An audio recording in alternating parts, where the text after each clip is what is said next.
are on tape, so Yes. watch out for what you're saying. You're being We taped. can officially start now. But Okay. we have time.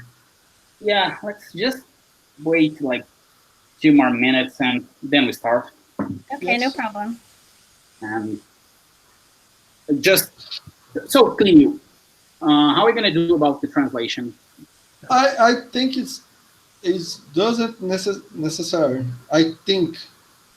I think I could translate like her main ideas, just to Yes, make it yes. better for people who have a hard time. So Stephanie, like, it doesn't need to be standardized, like every 2 sentences, 3 sentences. No, you just finish a point, like your point Yes, is, summarize the ideas. yeah, like Robin Hood had big guns. That's your point. Yes.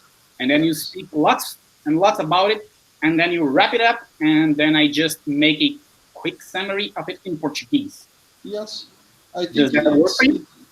Yeah, that It's works. okay. I mean, if you don't mind, I can just stop and give you time to do that after, because you know how I had put subheadings in the what I wrote, so I can just stop at those points. Okay, can be. Up to you. So, whatever works best for you. Yes. Okay. It's just because, although I think everyone here does understand English, some people might have some difficulties, and well, we can try to help, I guess. Help, yes. Um, You will help me speaking English. okay. I just misplaced my Porque je ne question. parle pas en français. Okay. Pas de problème. Tu compris bien le français, c'est ça? I don't. I have no idea. Comment? Ouais. Tu compris bien le français ou pas du tout? Not very well. Yeah. Oh, yeah. I can speak okay, but not the understanding part. Yeah, no. What about Spanish?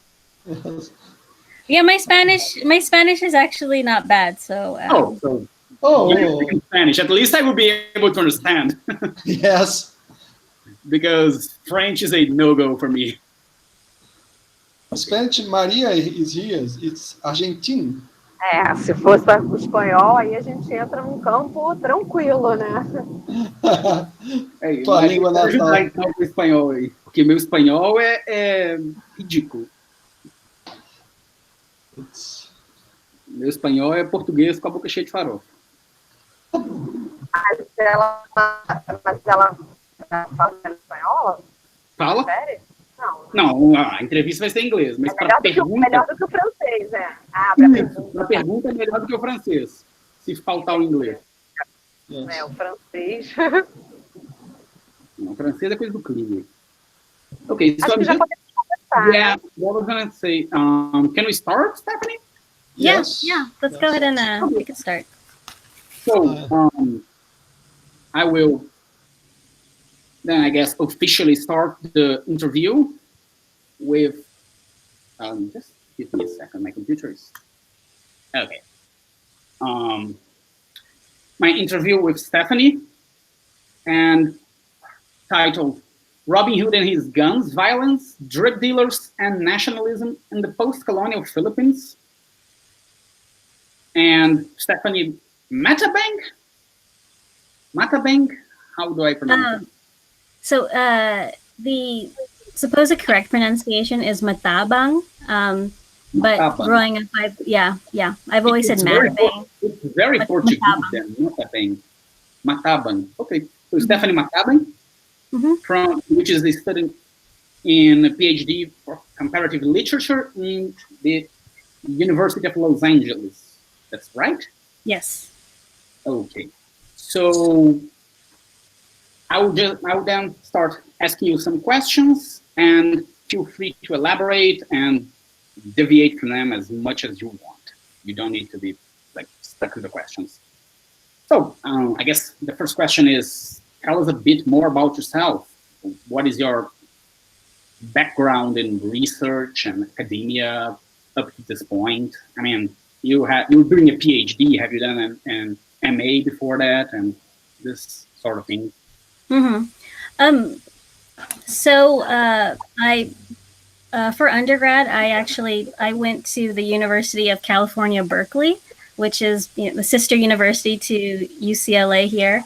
And there I majored I was a double major in English and Celtic studies, actually, because I was very interested. Well, I was really interested in the Middle Ages when I was a kid. In fact, there used to be this cartoon called King Arthur and the Knights of Justice, and it was one of my favorite television shows. So I've always been interested in the idea of the Middle Ages. And so, as I said, when I got older, I knew I wanted to major in English. I knew I wanted to study. I wanted to look into medieval studies, especially King Arthur, the Arthurian tradition. But and then when I started at Berkeley, I realized that all the Arthurian courses that I wanted to take were actually in the Celtic Studies department. So I ended up declaring that as a second major. And so at Berkeley, the interesting thing is the Celtic Studies program is the smallest major in the entire university. But English was the biggest humanities department in the university. So it was a really interesting dynamic. I guess you could say I kind of got the best of, both worlds of being able to benefit from a really large department and also a more kind of personal, smaller environment and interaction with the professors. But while I was at UC Berkeley, I was able to take a course. This course isn't offered very often, and it was a course in Filipino literature, taught by Professor Joy Barrios she's still at UC Berkeley. She also teaches Tagalog. There. And so I decided to take advantage of that opportunity. And taking that course, that was the first time I had realized that, because we had gone into the subject of the Spanish colonial period in the Philippines and the literature during that period. And that's when I realized, hey, a lot of medieval literature came to the Philippines, and a lot of it was translated and adapted into various Philippine languages. And so I inquired as to whether or not any Arthurian material had come. My professor had no idea.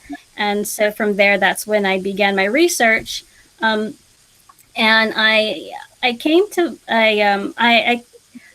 discover that there hasn't really been any much work done with regard to the idea of the Middle Ages in the Philippines. Certainly, there have been Filipino scholars in the Philippines who have looked at the literature, this body of literature in the Philippines, that these adaptations of medieval lit, but the connection to the European Middle Ages and medievalism hasn't really been made at all. And so that's when I began to explore this idea, and that motivated me to pursue a PhD in comparative literature. So, just giving a quick summary translation. Essa parte eu não vou me preocupar com traduzir muito a fundo, mas ela falou que ela fez o mestrado duplo, com dupla titulação, na outra universidade da Califórnia, que não é de Los Angeles, é de Berkeley, e ela fez em literatura inglesa e estudos célticos. E ela sempre teve um interesse muito grande por tradição arturiana e literatura medieval, influenciado até por um desenho animado, e ela acabou descobrindo, fez uma matéria na faculdade sobre influências disso da literatura medieval na literatura filipina, e aí ela começou a ter contato com o medievalismo e viu que não tinha muitos estudos sobre medievalismo nas Filipinas, e foi o que levou a fazer o PhD sobre isso em literatura comparada, o PhD e o doutorado, no caso. Okay, so back to you, Stefanie. All right. I think you've already answered my second question, which would be of interest in medievalism specifically. But I have a curiosity question, which is out of the script here. Yeah. How does it work? Like, a more personal question, I guess, but what is the experience of being in the US and, well, being a Filipino family, right? Mm-hmm. And doing a class about Filipino literature in the US. How is that experience? Because I'm wondering, like, the equivalent of doing a class of Brazilian literature living in the US, and how would that be? I mean, do you have anything to say about that? Maybe you don't. It's just it strikes me as very curious. Yeah, well, the interesting thing at Berkeley, when I went there, so Berkeley has I think at the time I was a student, I don't think much has changed. About 40% of the student population is Asian, but less than 3% of that population is Filipino. And the rest is, no? What was that?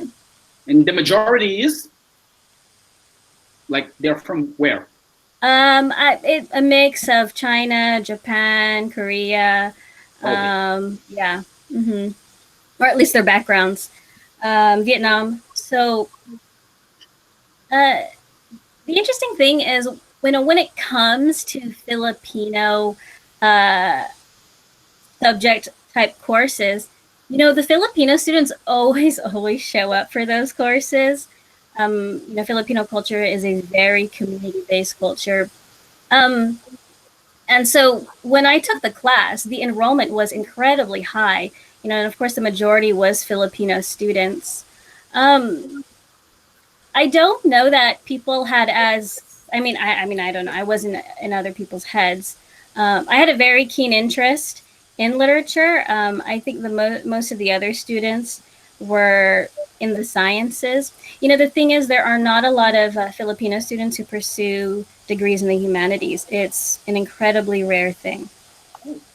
And so that is something that, for me, as I've gone to school, has always been a little bit isolating, because I don't meet other Filipinos who are grad students, even now, who are around me pursuing PhDs in some field of the humanities. Yeah, it's really rare. Okay. Yeah. Então, perguntei para ela sobre como foi a experiência de fazer uma disciplina sobre literatura filipina, sendo uma pessoa descendente de filipinos, morando nos Estados Unidos, fazendo essa matéria nos Estados Unidos. E ela disse que uma das peculiaridades é que nessa universidade de Berkeley, Califórnia, grande parte dos estudantes são de origem asiática, mas só 80%. Oi? 80%. 80% são de origem asiática, mas só 3% são filipinos, mas que esses filipinos tendem a se aglomerar nas matérias sobre Filipinas. E ela disse também que isso tem a ver com a cultura filipina, que preza muito um senso de comunidade. Então, eles, pelo que eu entendi, fazem essas matérias sempre juntos, mesmo sendo de áreas diferentes. Ela disse que é muito raro pessoal fazer formação na área de humanas, a maioria fica na área de ciências. Okay, so, Stefanie, now, you're studying comparative literature, and what is your PhD? You're asking me to describe comparative literature? Not really. I'm asking you to describe your PhD dissertation. Like, what is it about? Oh, okay, yeah, sorry, because that's a question that comparatists, we get asked a lot, and it's always hard to explain what complet is. It's kind of like a joke. Yeah, not the field is a joke, but to ask the question is a joke. But so my dissertation, it's still in the midst of development. It looks at the manifestation, the utilization of the Middle Ages in the Philippines from the Spanish colonial period to the American colonial period to modern day. And so so there's a idea that I'm working with, and at the moment I'm calling it Filipino medievalism. And I see it as a very specific, the Middle Ages as being so it's been so indigenized in the Philippines that there is a real separation from any association from Europe. I mean, I think that's one of the, does that make sense? That's one of the reasons why, a lot of Filipino scholars who have looked at this literature that, this medievalism literature, if you will, in the Philippines, they haven't no one has bothered to look at, the connection to Europe because people don't very easily make that association. I remember I gave a presentation last year and there was a Filipino professor there. And after the presentation was over, he had grown up in the Philippines and he approached me and he said, wow, that's true. The way that the medieval works in the Philippines, that is from, like, he had never really made that connection to Europe, right? Because the way medievalism works in the Philippines, it's so distinctly Filipino. It's not thought of outside of Filipino culture, right? Ok. Então, eu perguntei para ela qual que é o tema da tese de doutorado dela. Ela disse que ainda está em desenvolvimento, então não está fechado, mas por enquanto ela está chamando de medievalismo nas Filipinas e ela trata dos usos do medievalismo nas Filipinas desde a colonização espanhola até a colonização americana depois. E ela acha que um dos pontos peculiares desse medievalismo que ela está tratando é como que o medievalismo nas Filipinas ele é tão indigenizado que muitos dos pesquisadores não fazem associação direta dele com a Europa, então acabam não analisando esse medievalismo como medievalismo mesmo. E que ela disse que, inclusive, um evento que ela apresentou, um professor das Filipinas abordou e falou, nossa, realmente, eu nunca tinha feito essa associação e realmente tem tudo a ver com a Europa também. Bom, foi isso. Okay, so Stefanie, this thing you said about the medievalism in the Philippines being like associated with a more indigenous type of medievalism, let's call it, and not being directly associated with Europe at first. I mean, I have a question about that, but we can leave it for later. It's up to you. Yeah, sure. Okay, so I guess going back to the scheduled questions then, so what are the challenges? What do you think are the challenges or benefits you've encountered carrying this research? And I have to add another bit to that. And what do you think is this will sound like a bad question because it's very bad for us academics when someone asks us the relevance of our work. Yes.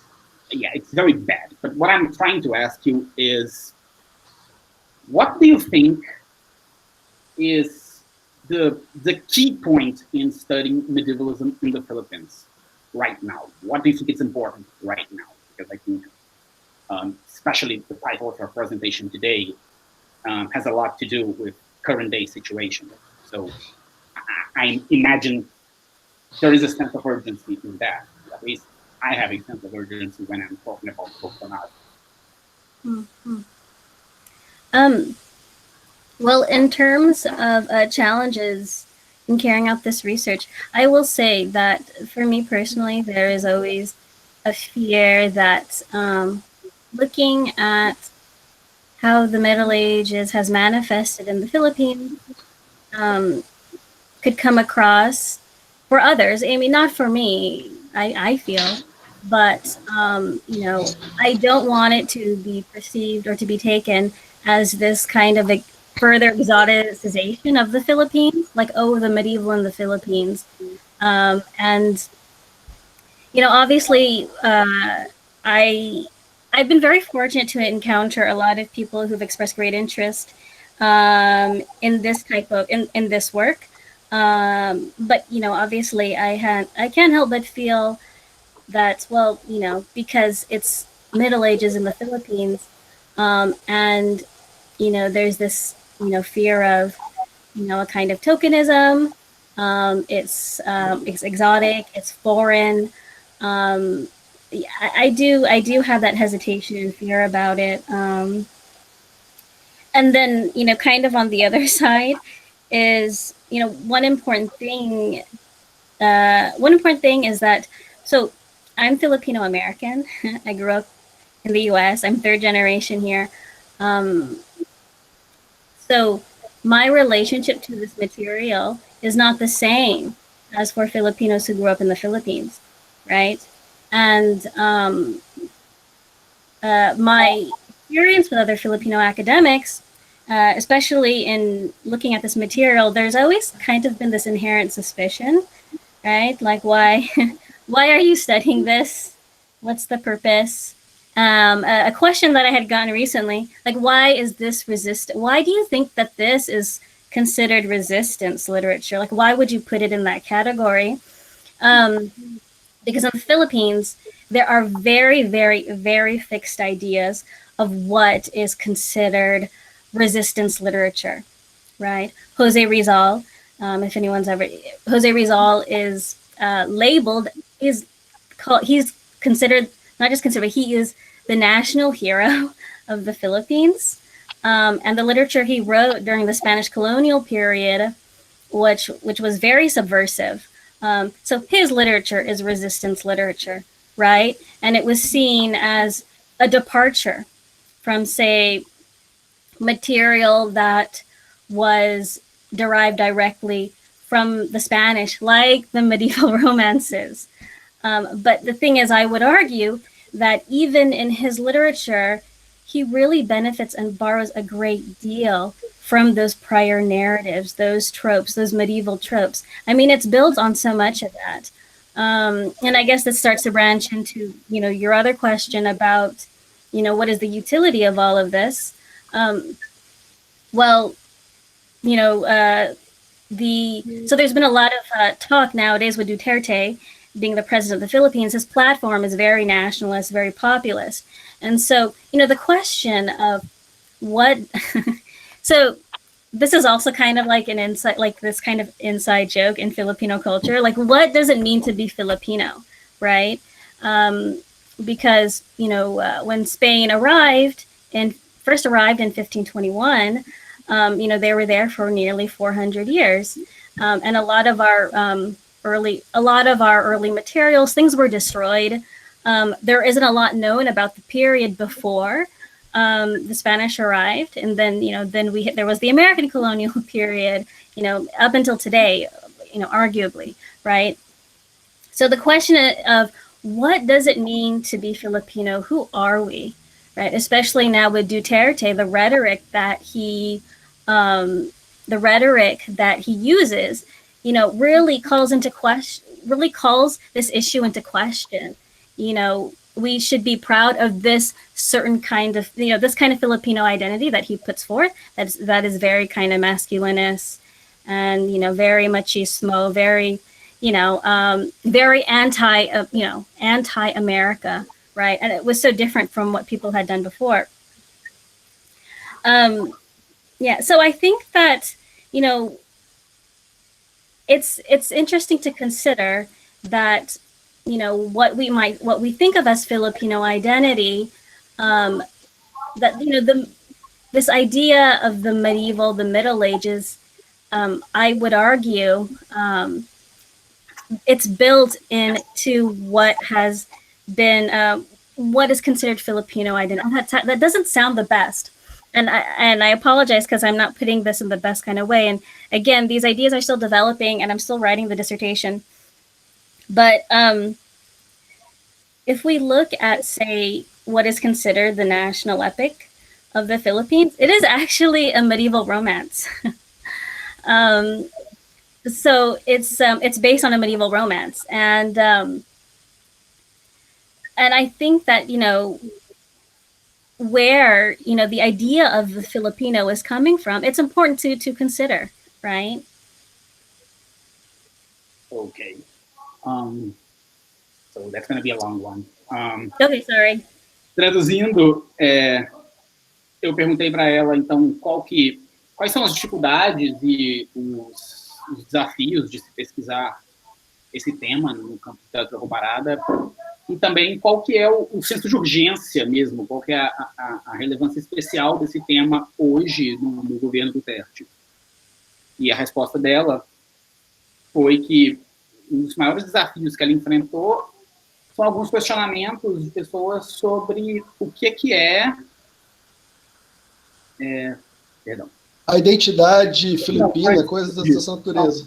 São alguns questionamentos sobre por que ela está analisando isso como literatura de resistência, certas coisas que ela está chamando de literatura de resistência, e que isso é questionado por muita gente nas Filipinas, porque, de acordo com ela, eles têm uma visão muito engessada do que seria literatura de resistência. Seria algo limitado ali a algumas grandes obras do cânone nacional. E, então, um dos desafios vem daí, de tentar pegar esses autores que, durante o período colonial espanhol, escreveram coisas muito subversivas e muito nacionais, mas que, na verdade, tem muita influência também. Tem muita influência europeia, e como que isso, às vezes, é relevado por algumas pessoas em prol desse discurso muito nacional. E o que relaciona direto com a outra resposta dela sobre o senso de urgência. E o governo Duterte tem um discurso muito nacionalista, muito anti-estadunidense, e esse governo Duterte, com esse discurso nacionalista muito forte, acaba levando a questionar, ela levanta que isso torna cada vez mais importante o questionamento do que significa ser filipino, o que significa ter orgulho disso, ter orgulho de quê? E muitas dessas coisas que eles estão colocando aí como extremamente nacionais, muitas vezes não são tão nacionais assim. Então, isso gera várias camadas de questionamento. Eu acho que eu resumi bem. Se alguém tiver alguma coisa a acrescentar. Ok. Just out of curiosity, Stefanie, can you understand, like, what I say in Portuguese? Oh, I'll be honest, I'm kind of paying attention to what you're saying, but I'm also thinking about what I just said and like, why did I say it that way? So I'm only half paying attention to you. I'm sorry. Okay. No, I'm just curious. All right. So I guess the big question now is the $1 million question. So what about Robin Hood and his guns? You have a very interesting title. I think it's time for you to elaborate a bit on it. Yeah, so do you want me to go into the presentation now, or do you want me to just, do you want me to? Okay, okay, great. Then we'll go back to the questions in the end with the main ideas and that thing. Okay, okay, great. So what I will say about this this particular paper, it's essentially, it started out as a presentation that I gave for the ISSM conference last year, and that's where I first met Luis, and we weren't on the same panel, but we were at the that's where we first met. But we should have been in the same panel. We should have been. You know what? Yeah. The thing was, when I originally, we should have been on the same panel, given the topics of our talks. But what I had submitted for ISSM was kind of different from what I ended up talking about. So I'm working on an article based on that presentation, and so this is kind of a version of that article that I've kind of abbreviated and added a few things, for this particular talk. So I also want to say thank you so much to Luis for reaching out to me, and for all of you for being here, giving me the opportunity to share my work. It really does mean a lot to me, really. So thank you so much. Yeah, and I don't know that I was telling Luis earlier, I don't know if I'm going to be talking about drug dealers as much as I had initially thought. So apologies if anybody is disappointed. So yeah, we'll see how it goes. Okay, I'm going to go ahead and start the presentation.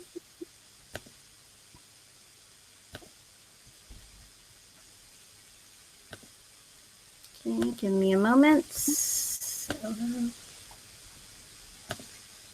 Okay, can you see the first slide?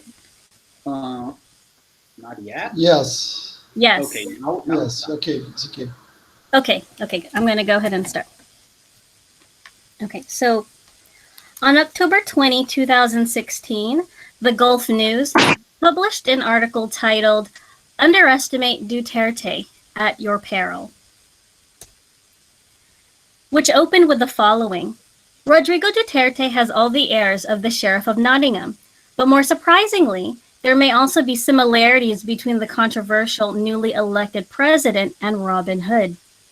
The article goes on to describe Duterte as a ruthless righter of wrongs, who has taken up an attitude of obstinance towards major institutional powers.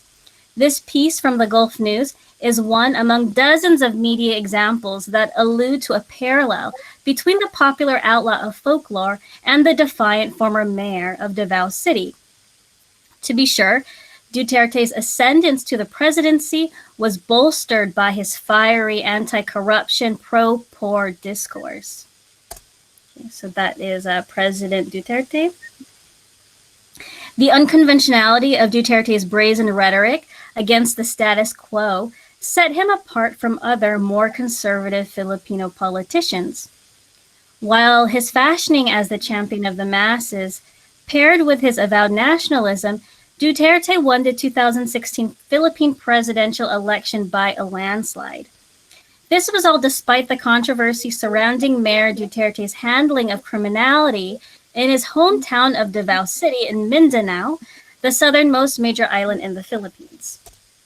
Okay, and so where the arrow is pointed, that's the Davao region where Rodrigo Duterte hails from. And again, notice it is on the island of Mindanao, which in relation to the rest of the Philippines has a really unique history. It was never completely conquered by the Spanish. The religion, I think, is predominantly Islam in Mindanao. It's again, he comes from a particularly a different environment from the rest of the Philippines. So the Davao Death Squad had killed hundreds of alleged criminals. This is all while Duterte was mayor of Davao City. So the death squad had killed hundreds of alleged criminals and have been credited with reducing the town's high crime rate. Duterte himself admitted to having taken part in the death squad's activities and to having personally killed suspects. Stefanie, I'm sorry to interrupt you, but I think your slides are frozen because we are still at the Gulf News slide. Which slide are you on? The second one. Oh, okay.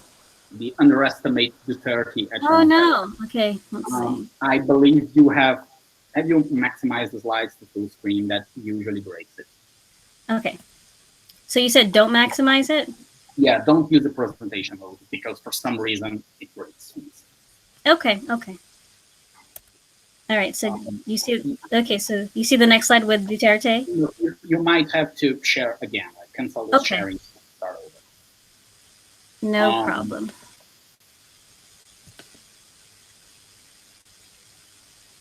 Do this again. And also, fill me in when I can like translate what you said, all right? Yeah, sure. If you want to go ahead and translate now, you can, because I feel like that was a lot. Bom, então, pegando aqui o que a Stefanie falou sobre a apresentação até agora, em 20 de outubro de 2016, o jornal Gulf News, Notícias do Golfo, publicou um artigo intitulado Filipinas, subestimem Duterte por sua conta e risco, que abriu com a seguinte frase: Rodrigo Duterte tem todos os aspectos do xerife de Nottingham, mas mais surpreendente, ele tem muitas similaridades com a figura do Robin Hood também, embora isso seja controverso, disse o artigo. O artigo descreve Duterte como truculento, writer of wrongs, uma pessoa que tenta fazer o certo de maneira truculenta e que tomou uma atitude obstinada em relação aos poderes institucionais. Esse artigo é um dentre dezenas de outros que criam esse paralelo entre a figura folclórica do Robin Hood, que é esse fora da lei místico e bravo, corajoso, que desafia as instituições, com o presidente Duterte. E isso da época que ele era prefeito de Davao, da cidade de Davao. A ascensão do Duterte para a presidência, com certeza, foi inflamada por esse discurso a favor dos pobres e contra a corrupção.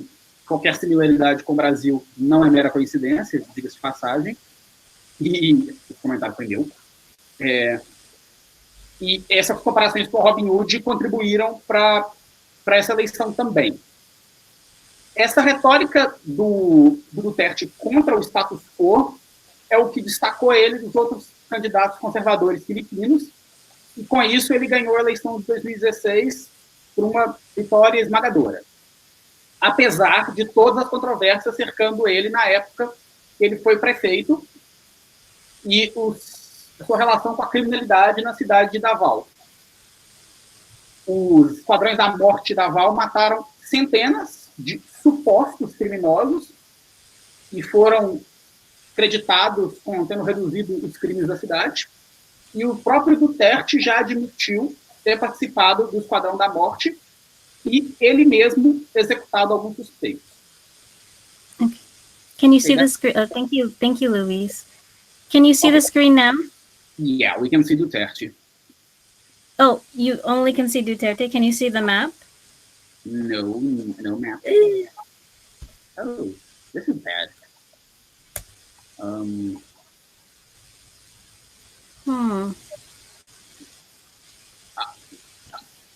What is going on? Maybe you're trying to share it like just the PowerPoint window, right? Yeah. You see down there, like there are notes, comments, and there's an icon that it looks like a book. Yeah. Try to click it. Yeah, I think that's gonna fix it. Okay. So what do you? The map. Okay, so you can see the map now. Yeah, try moving to another one just to check. Yep, that works. Okay, perfect. Okay, thank you, Luis. Okay, so interestingly, Duterte's methods did not appear to significantly discourage Filipino voters. An article in the Global Times summarized Duterte's trajectory from mayor to the highest office of the archipelago as such.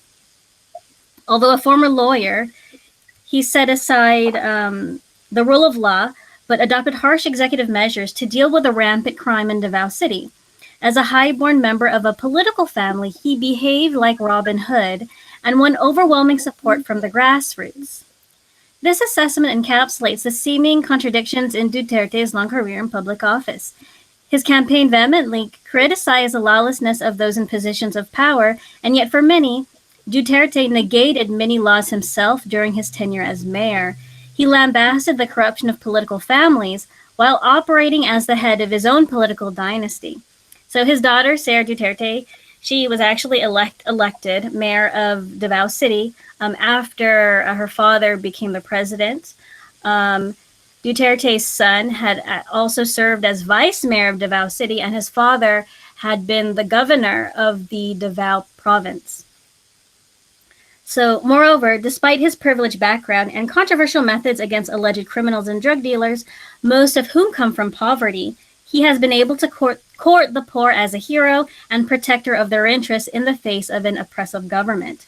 He was, as many refer to him, Robin Hood, demonstrably admired and adored by many of his supporters.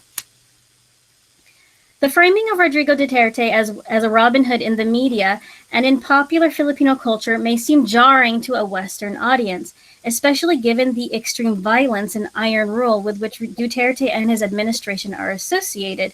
His war on drugs since the beginning of his presidency has resulted in thousands of deaths alone, and his declaration of martial law in Mindanao on May 23, 2017 was only officially lifted at the beginning of 2020. While the media and popular cultural comparisons between Duterte and Robin Hood seem to have diminished as Duterte enters the fifth year of his presidency, there is no question that the narrative of Duterte as a Robin Hood figure was greatly favored during his presidential campaign, even as death squads patrolled the streets of Davao City, and his own admission of participating in killings was revealed with nonchalance on primetime television. Do you want to go ahead, please? Oh, sure. Just like that. Let me just take a deep breath here because it is uncomfortably similar. Ok. Traduzindo o que ela falou, é interessante que os métodos de Duterte parecem não ter desencorajado a maioria dos eleitores filipinos. Um artigo no Global Times sumarizou a trajetória de Duterte de prefeito até o alto escalão do governo filipino, como, apesar de um ex-advogado, ele deixou de lado a lei e adotou medidas mais duras para lidar com o crescente crime em Davao City, na cidade de Davao.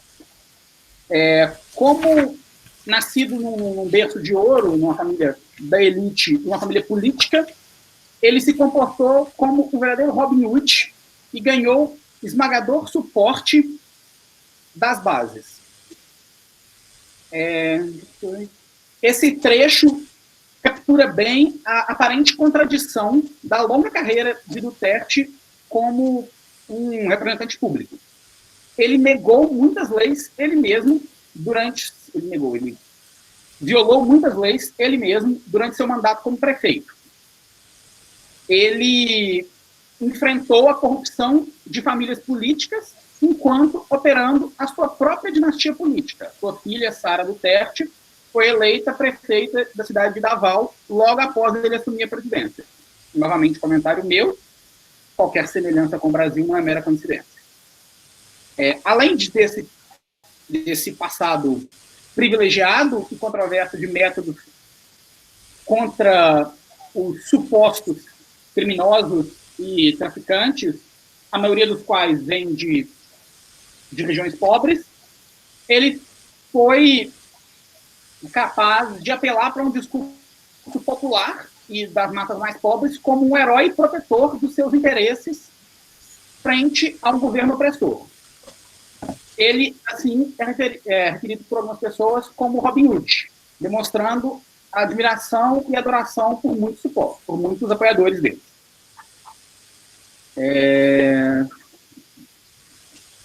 A caracterização do Rodrigo Duterte como Robin Hood na mídia é muito popular na cultura filipina e parece absurda para audiências ocidentais, especialmente dada a violência extrema e violência extrema e punho de ferro com o qual Duterte lidera o país.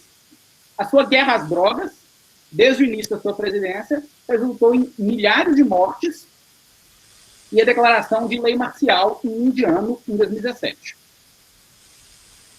que foi apenas revogada no começo de 2020, ou seja, 3 anos.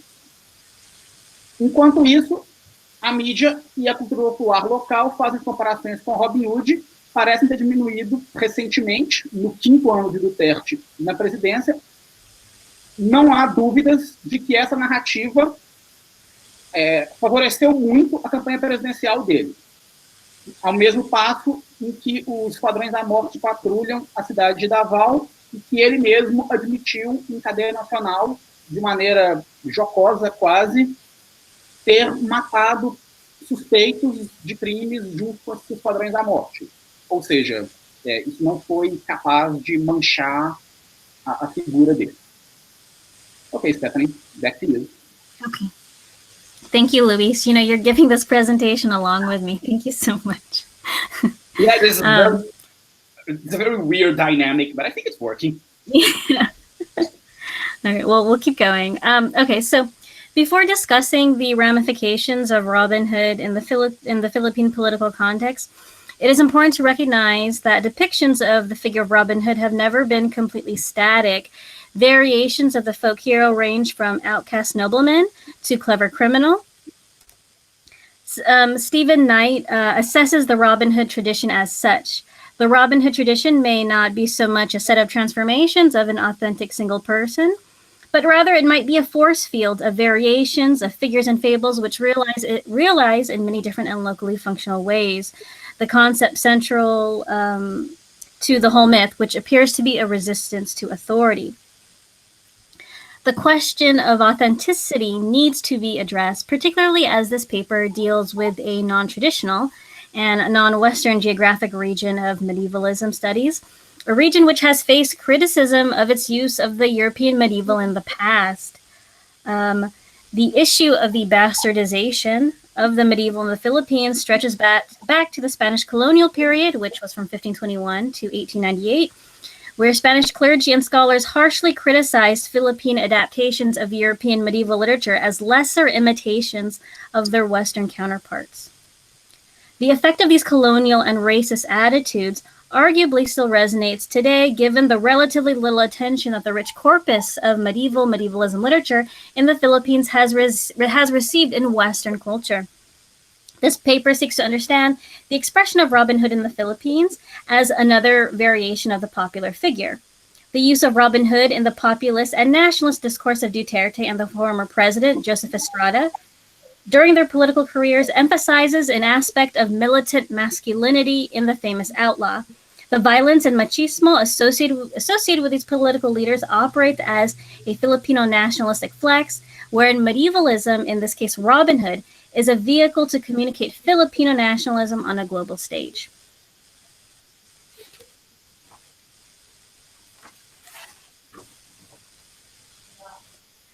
So I'm moving on to a new section.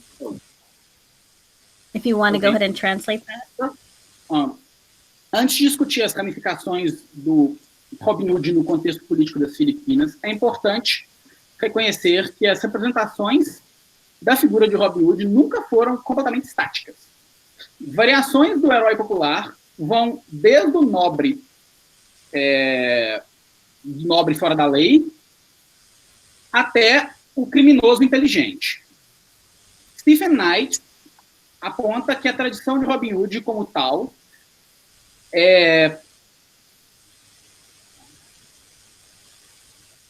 pode não ser tanto um conjunto de variações de uma figura autêntica única, mas, na verdade, um campo de força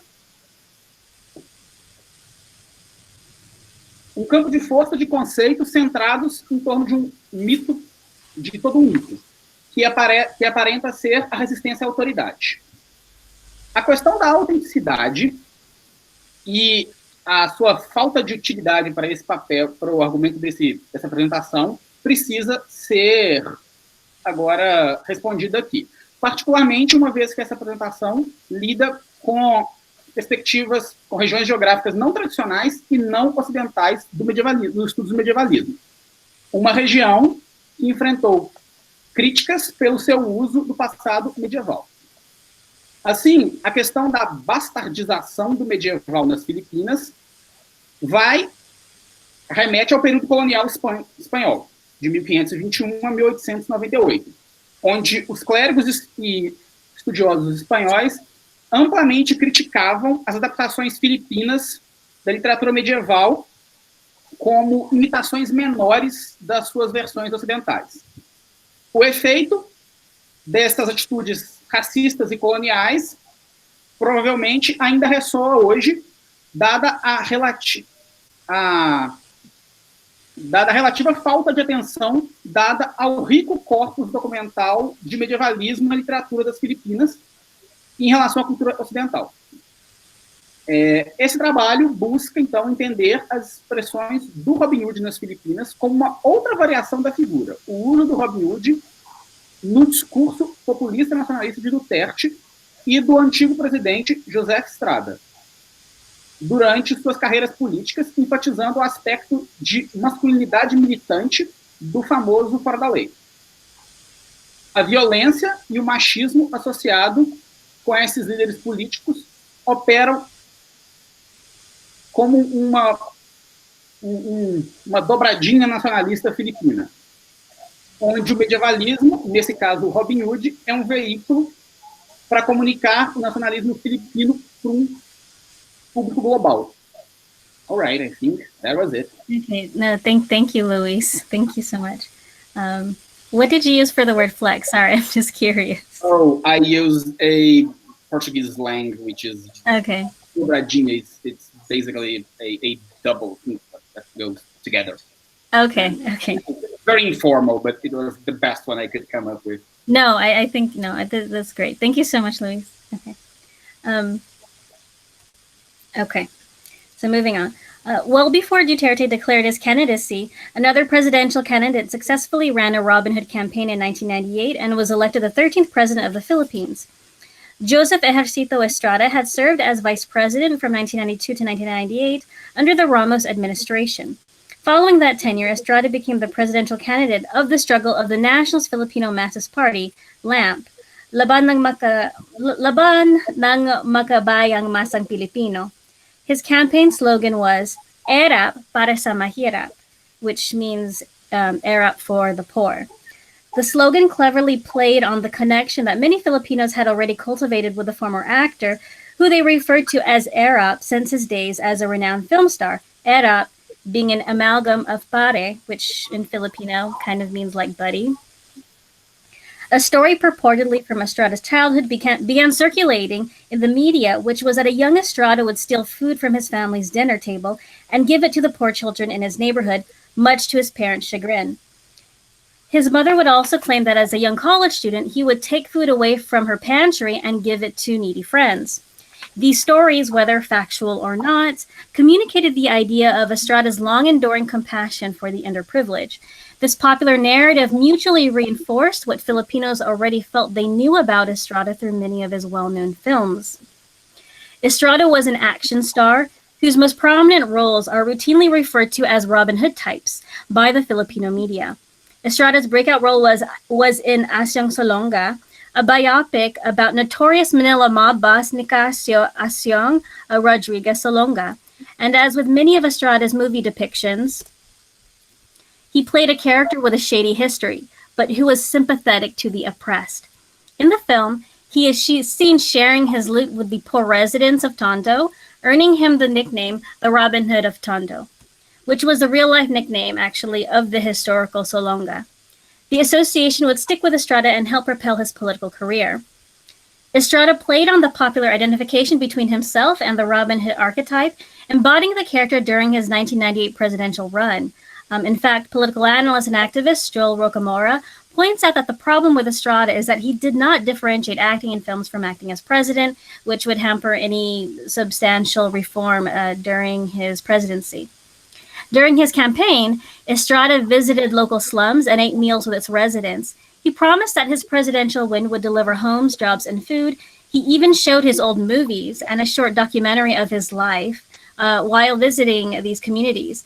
It is interesting to consider Erap's strategy of showcasing his work as an actor as a way of swaying the vote in his favor, reminding voters of his fictional heroics as though they were applicable to the real-life man.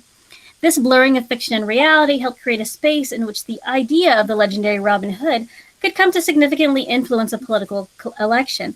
For many voters, Estrada's former portrayals of these outlawed types could be convincingly shown to correlate with Estrada in real life, and thus the fantasy of the Robin Hood hero, who steals from the rich and gives to the poor, seems to become a real-life story through Estrada himself. The analysis of Estrada's transition from acting to politics has been cleverly laid out by scholars such as Cynthia Bautista and Joel Rocamora, who I just mentioned, who have identified the melding between Estrada's movie characters and the would-be president himself.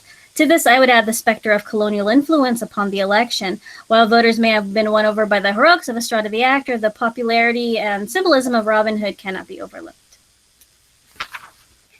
Okay. So if you want to translate, Luis.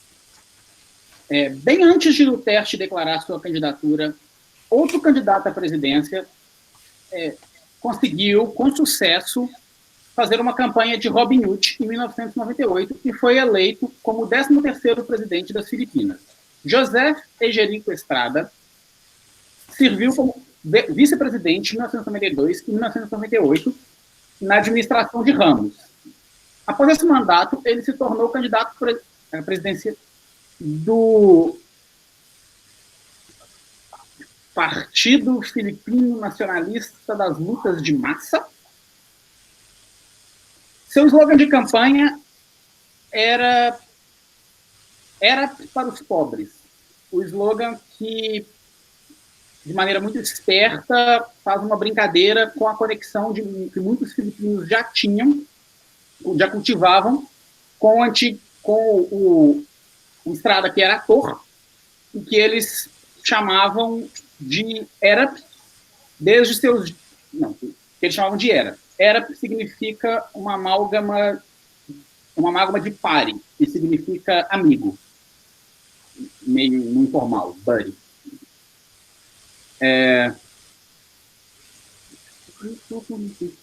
Uma história supostamente retirada da infância de Estrada começou então a circular na mídia, na qual ele roubaria comida da mesa de jantar de sua família para dar para as crianças pobres da vizinhança, para o espanto de seus familiares, seus pais.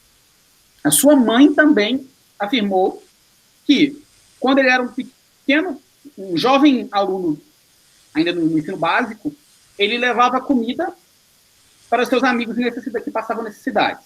Essas histórias, sejam reais ou não, comunicam bem a ideia do Estrada, dessa vida do Estrada como uma figura com muita compaixão pelos menos privilegiados. A narrativa popular que é mutuamente reforçada pelo que os filipinos já conheciam do Estrada através de seus muitos filmes. Ele era uma estrela de cinema, de filmes de ação, e seus papéis mais prominentes eram rotineiramente referidos como tipos Robin Hood, pela mídia filipina. O seu grande papel foi As Yong Salonga, em 1961, uma biografia do notório chefe criminoso de Manila, Nicasio Aziong Rodrigues Salonga. E, assim como em muitas representações do Estrada no cinema, ele fez esse papel, ele atuou nesse papel de um personagem com um passado turbulento, mas que era simpático com os oprimidos. Nesse filme ele é visto compartilhando as pilhagens, as coisas que ele roubava com os residentes pobres da cidade de Tondo, ganhando assim o apelido de Robin Hood de Tondo, que era o apelido real do Salonga, da figura histórica. Essa associação iria ficar com a Estrada e ajudar a decolar sua carreira política. Estrada desempenhou a identificação popular...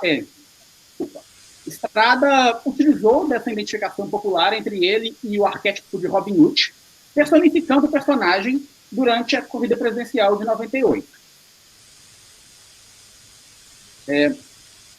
Curiosidade que o analista político e ativista Joel Rocamora aponta que o grande problema do Estrada é que ele não diferenciava a atuação nos filmes com a atuação de presidente, e que isso fez com que nenhuma reforma fosse possível durante sua administração. Durante sua campanha, o Estrada visitou favelas locais e comeu refeições com os moradores e prometeu que sua vitória presidencial iria resultar em casas, empregos e comidas para eles. Ele, inclusive, mostrou seus antigos filmes e um breve documentário de sua vida quando estava nessas comunidades. É interessante levar em conta que essa estratégia de mostrar seu trabalho como um ator, como uma forma de conseguir votos a seu favor, lembrando os eleitores do heroísmo do Estrada no cinema, como se isso fosse aplicável para o homem Estrada na vida real. Essa diluição dos limites entre ficção e realidade ajudaram a criar um espaço onde a ideia do lendário Robin Hood podia adquirir significância suficiente para influenciar na eleição. Para muitos eleitores, a representação do Estrada como esses tipos fora da lei eram convincentes o bastante para relacionar ele com o Estrada na vida real. E assim a fantasia do Robin Hood como o herói que rouba dos ricos e dá para os pobres se tornou real o bastante para o próprio Estrada, através do próprio Estrada. A análise da transição do Estrada de ator para política foi muito bem posta por pesquisadores como Cíntia Batista e Rocamora, que identificaram a diluição entre o personagem do cinema do Estrada e a sua figura presidencial. Para isso, a Stefanie, então, adicionaria o aspecto da influência colonial na eleição, uma vez que muitos eleitores foram convencidos pelos atos heróicos do Estrada, o ator, e a popularidade do simbolismo do Robin Hood não pode ser descartada como um elemento em si. And that's it. All right, thank you, Luis. Okay. The presence of Robin Hood in the Philippines is a remnant of the American colonial era, which was from 1898 to 1946, a result of the American project to educate the Filipinos and expose them to the superior Anglo literature of the West as a method of reinforcing American supremacy. For Filipinos, Robin Hood was an extremely popular character, akin to legendary local bandits who were lauded for their criminality during the Spanish and American colonial periods. As such, for Robin Hood to become the default label for perceivably similar figures in Filipino culture would seem to speak to the perseverance of that colonial project. Early 20th century indexes of Philippine circulating material list texts such as Howard Pyle's The Merry Adventures of Robin Hood, Alfred Noyes' Sherwood Forest, Eleanor L. Skinner's Tales and Plays of Robin Hood, among others. Printed educational material and curricula, such as the course of study for intermediate grades, has students perform the story of Robin Hood in the classroom. In the magazine, The Philippine Teacher, a periodical for Philippine progress, Filipino teachers are encouraged to read English literature during recess with excerpts of various classics provided in the issues. In the magazine's Volume 1, published in 1905, the first recommended reading is simply titled Robin Hood, and the excerpt that follows is from Sir Walter Scott's Ivanhoe. The short excerpt details the episode of the archery contest in which Robin Hood, that is Robin of Locksley, overwhelmingly bests all competing yeomen to the great dismay of Prince John. His skill is matched only by his wit and his generosity as he bestows his reward to the contest runner-up, the modest Sir Hubert, before quickly departing. Appropriate to American endeavors, this introductory passage on the figure of Robin Hood is one that plainly demonstrates his superiority and his benevolence. The episode can serve as an interesting metaphor for the American occupation of the Philippines, with the supremely heroic Robin as the U.S. and the deferent Sir Hubert symbolizing the Philippines. Though, of course, the United States' departure from the islands was not nearly as speedy. Also worth noting is Michael Curtis and William Keighley's The Adventures of Robin Hood, starring Errol Flynn and Olivia de Havilland, which was an admired feature for Filipino moviegoers after the film's 1938 release and showing in Philippine theaters. While many of these traditional images and depictions of Robin Hood circulated, real-life bandits, or ladrones, roamed the countryside. American district judge in the Philippines, James Henderson Blount, described the professional outlaws as eventually gathering under a brigand chief, a Robin Hood or a Jesse James, he says. The ongoing political unrest worsened when a group of very rascally municipal officials began to oppress the local populace in Samar. This is all according to Blount. As a result, this roving band of outlaws acquired more support, becoming a military threat to the local American establishment. The presence of these bandits, who operate not just outside the prescribed law, but as favored by the native populace, was a common occurrence even prior to U.S. imperialism. In a report by the U.S. Philippine Commission discussing the issue of ladronism, this is also from the early 20th century, it is stated, in the Spanish days, every Tagalog province had its own band of ladrones, and frequently each town had its recognized ladron, who it protected and through whom it negotiated for immunity. So these outlaws were among a small population of natives who were consistently and openly resisting the colonial power. Thus, by the time the specific character of Robin Hood came to the Philippines, the bandit as local hero or protector was already a familiar concept. However, contrasting against the fantasy of, for example, Pyle's Robin Hood, the Philippine outlaw was often associated with acts of extreme violence. Locals who were under the aegis of American colonial officials could be subject to physical threat and even brutal death when confronted by these bands of bandits. So I'll let you go ahead, Luis, while I plug in my computer. Okay. A presença de Robin Hood nas Filipinas é resquício da era colonial norte-americana, estadunidense, de 1998 a 1946. O resultado do projeto estadunidense de educar os filipinos e introduzi-los à literatura superior inglesa do Ocidente como um método de reforçar a superioridade deles, dos estadunidenses, claro. Para os filipinos, Robin Hood era um personagem extremamente popular, comparado aos lendários bandidos locais que eram famosos por seus crimes durante os períodos coloniais, tanto espanhol quanto estadunidense. Assim, Robin Hood se tornou um rótulo padrão para figuras similares na cultura filipina, que teriam o que já diz muito sobre essa perspectiva do projeto colonial. No início do século XX, nos índices de material circulando nas Filipinas,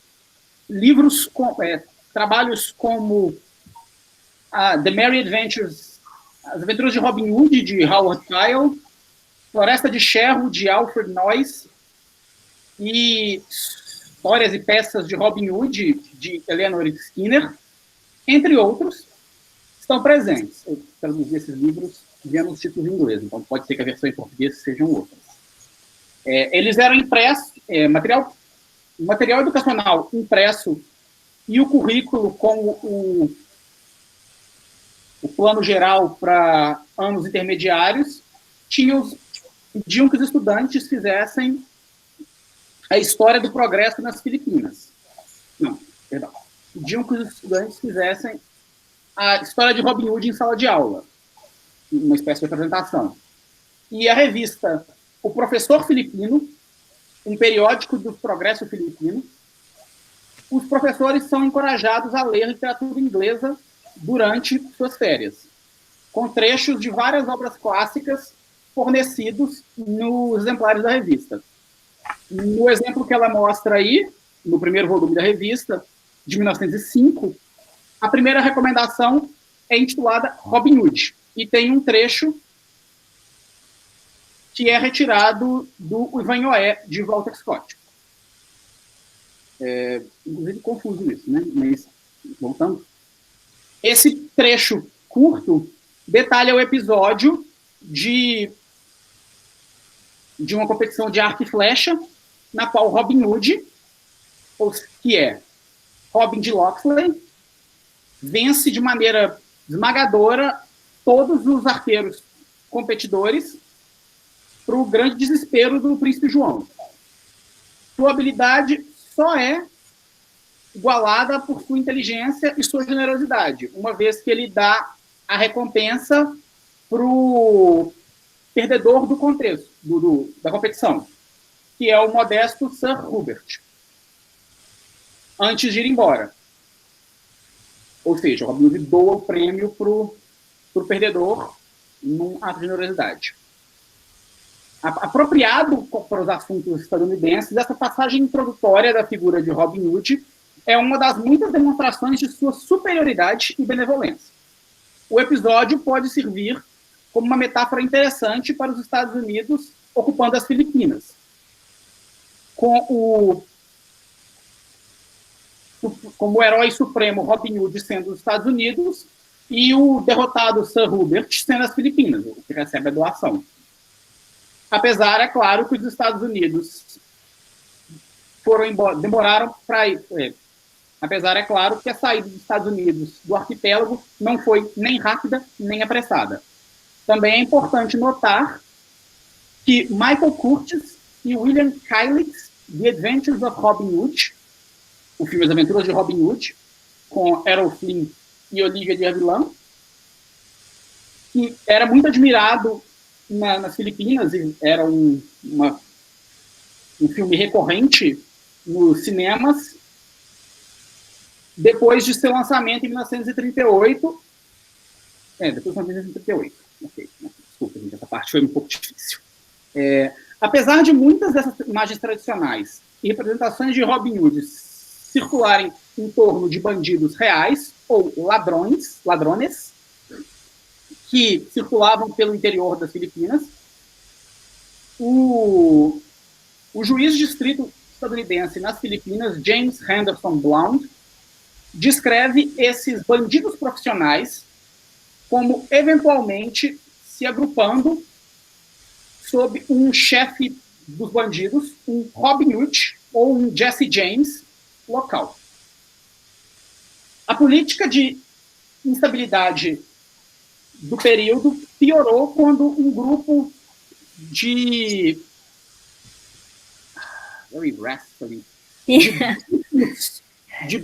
brutos oficiais municipais começou a oprimir a população de Samar, de acordo com Blount. Como resultado, esses bandos de fora da lei adquiriram mais apoio, se tornando uma ameaça militar para o establishment americano local, para o governo americano local. A presença desses bandidos que operavam não apenas fora da lei, mas a favor da população nativa, como era comum até mesmo antes do imperialismo estadunidense, em um relatório da Comissão Estadunidense nas Filipinas, discutindo o problema do ladronismo, é afirmado que nos dias da Espanha, todo Tagalog, Stefanie, what is Tagalog? So Tagalog, it's one of the provinces in the Philippines. Yeah. Então, desde os dias da colonização espanhola, toda a província de Tagalog fornecia seu próprio grupo de ladrões que frequentavam cada cidade e eram reconhecidos como os ladrones que protegiam essa cidade em troca de imunidade. Esses fora da lei, então, estavam dentro da pequena população de nativos que eram considerados uma resistência aberta ao poder colonial. Assim, quando a figura do Robin Hood chegou às Filipinas, os bandidos locais e esses heróis bandidos locais protetores das cidades já eram um conceito familiar. Entretanto, contrastando com a fantasia do Robin Hood, os bandidos das Filipinas geralmente eram associados com atos de violência extrema. Locais que estavam sob a proteção, sobre o domínio da colonização estadunidense, eram alvos de ataques e ameaças físicas e até mesmo mortes brutais quando confrontados por esses bandidos. Ok. Thank you again, Luis, for translating my complicated sentences. I appreciate it. One note that I do want to say about Tagalog, since you asked, Luis. So Tagalog, there are over 170 different languages actually spoken in the Philippines, depending on how you define language versus dialect. And so Tagalog is one of many of the languages that are spoken. My family is not actually natively Tagalog speaking. We're Pangasinan speaking, but that's an aside. But Tagalog actually has come to be, it's essentially now the national language of the Philippines, and it was renamed Filipino.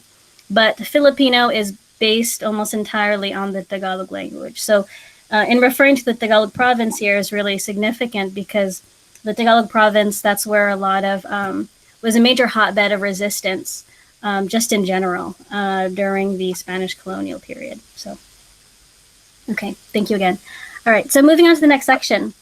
The melding of violent outlaw and the Robin Hood label is well illustrated in the case of infamous gang lord Leonardo Manesio, also known as Nardong Putik, Born in 1925, Manesio went on to become the head of a powerful crime organization in Cavite. Among many other of convicted offenses, he and his gang were responsible for the gruesome deaths of several officials, including the mayor and police chief in what is known as the Maragondon massacre. Manesio was jailed several times, but often managed to escape. Before his death, in a confrontation, so this is a newspaper, front page of a newspaper detailing Putik's death. He was quite famous. So before his death, in a confrontation with the police in 1971, he was alleged to specifically prey on the rich while remaining a friend to the local townspeople. Films based on his life were released in 1972 and 1984, both times played by the same actor. So here is the movie poster for the 1984 version of the film, again, same actor. So these films, they portray Nardong Putik as a charming rogue and hero to the poor, the Robin Hood of Cavite. News outlets would say of Ramon Revilla's portrayal of Putik. You can go ahead and translate this section, Luis, because I'm going to move on to a different. Yeah. A fusão a formação da figura do fusão mesmo. A fusão da figura do fora da lei violento e do rótulo de Robin Hood é bem ilustrada no caso do famoso e temido chefe criminal Leonardo Manesio, também conhecido como Nardong Putik. Nascido em 1925, Manesio se tornou chefe da maior organização criminal, de uma grande organização criminal em Cavite. Junto com vários outros crimes condenados, ele e sua gangue foram responsáveis pelas brutais mortes de vários funcionários do governo, incluindo o prefeito e o chefe de polícia, no que é conhecido como o Massacre em Maragondon.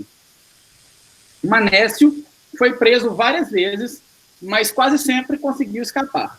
Antes de sua morte, em um confronto com a polícia em 1971, eles supostamente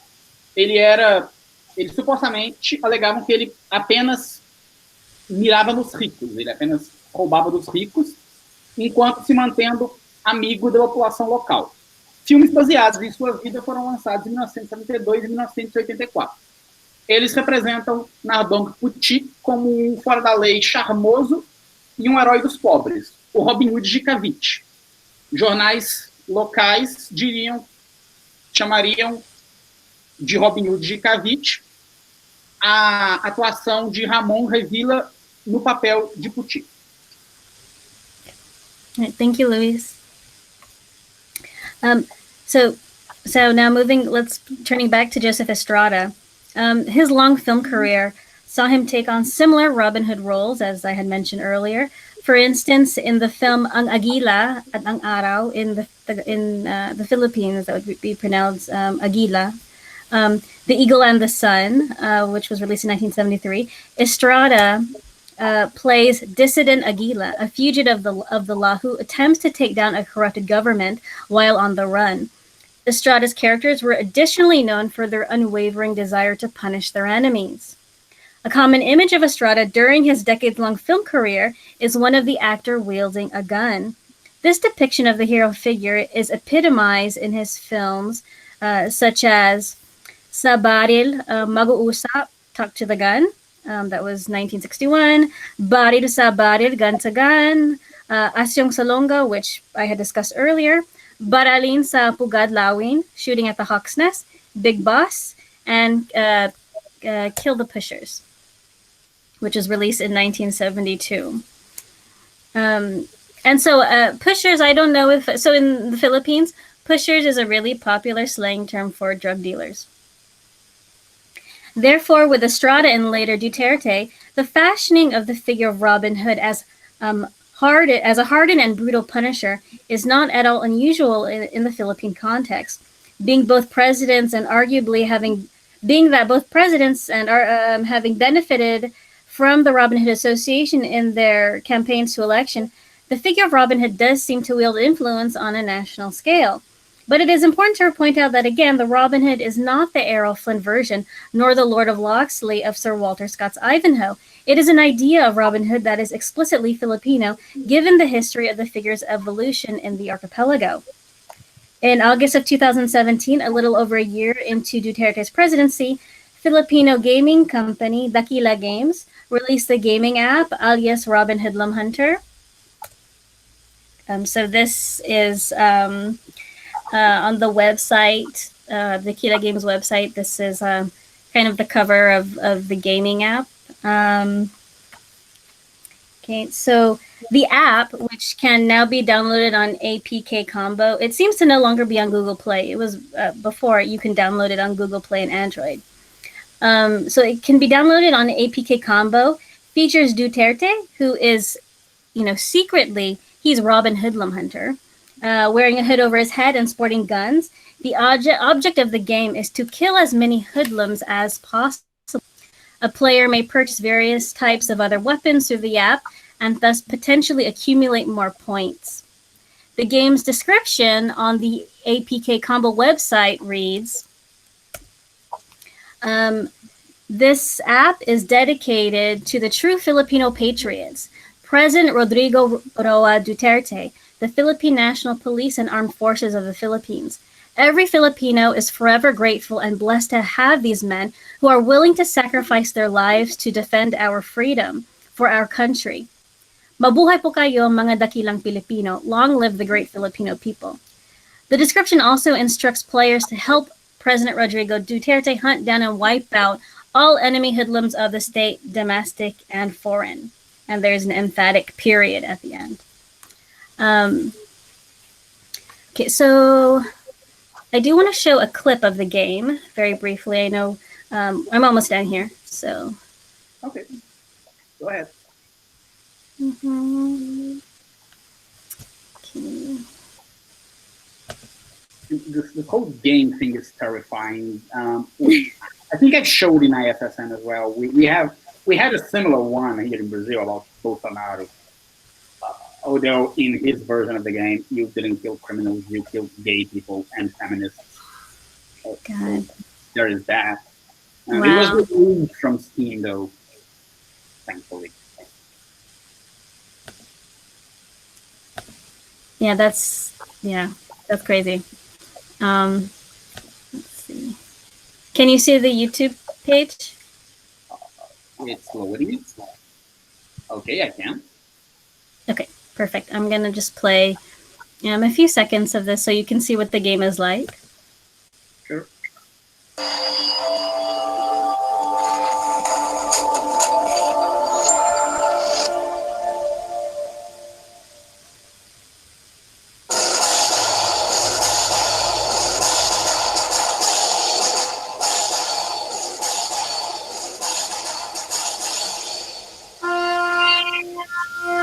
So the quote that I had read to you, it's basically, it's here as well. This is basically what it said.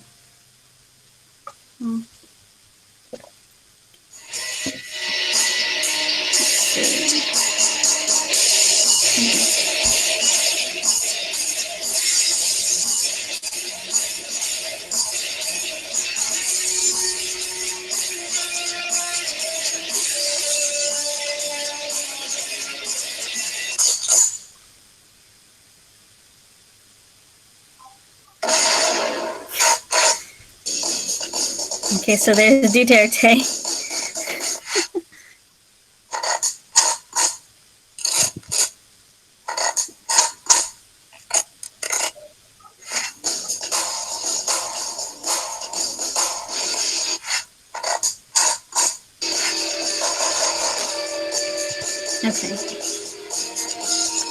Okay, so you get the idea.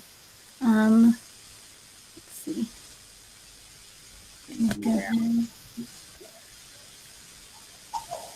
Interesting. I noticed that he isn't wearing the hood in the actual game. It looks like, just in kind of the, yeah, it is really bizarre. Just in the kind of the cover image. Yeah, that's really disturbing to say the least. So should I translate now or? Oh,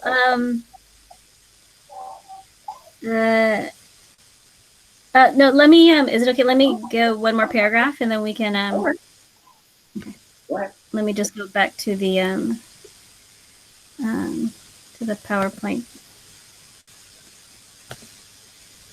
Okay. So Duterte and his mission to rid the Philippines of drug dealers, pushers, and other individuals deemed criminal becomes an act of nationalism, and this is bolstered by Duterte as Robin Hood, a figure in the Philippines that historically rebelled, often violently, against oppressive institutions. For the Filipino masses, Estrada and Duterte were the Robin Hoods that could rescue them from corrupt establishments, though ironically, both their presidencies have been plagued with controversy. Several violations against human rights have been leveled at Duterte since the beginning of his presidency. Estrada was ousted from office. He was impeached in 2001 and later found guilty of plunder. However, he was pardoned in 2007 by then President Gloria Macapagal Arroyo, and he again ran for president in 2010, citing as one of the reasons the legality of a re-election and the fact that he did not finish his first presidential term. So his second run for president was unsuccessful, although he did receive the second most votes. But he did run again he ran again for election, but this time for mayor of Manila in 2013, which he won. In discussing his decision to enter the mayoral race with a reporter, Estrada references Tondo, which is a district in Manila, and the former stomping grounds of crime boss Asyong Salonga, the Robin Hood of Tondo, who Estrada had famously portrayed. Reminiscing about his first starring role, Estrada explains that he was the Robin Hood of Tondo, and finding himself in Tondo again, it is only right to give back to the masses. Okay, Luis, you can go ahead. Okay. A longa carreira de filmes de José Estrada fez com que ele tivesse diversos papéis de Robin Hood, como, por exemplo, no filme A Águia e o Sol, de 1973, no qual Estrada faz o papel do dissidente Ágila, um fugitivo da lei que tenta derrubar o governo corrupto enquanto está foragido. Os personagens de Estrada eram, além disso, eram conhecidos por seu inabalável desejo de punir seus inimigos. Uma imagem comum de Estrada durante suas décadas no cinema era do ator segurando uma arma. Essa representação do herói, a figura epitomizada em filmes como Fale com a Arma, Arma a Arma, Atirando no Ninho do Gavião, O Chefão e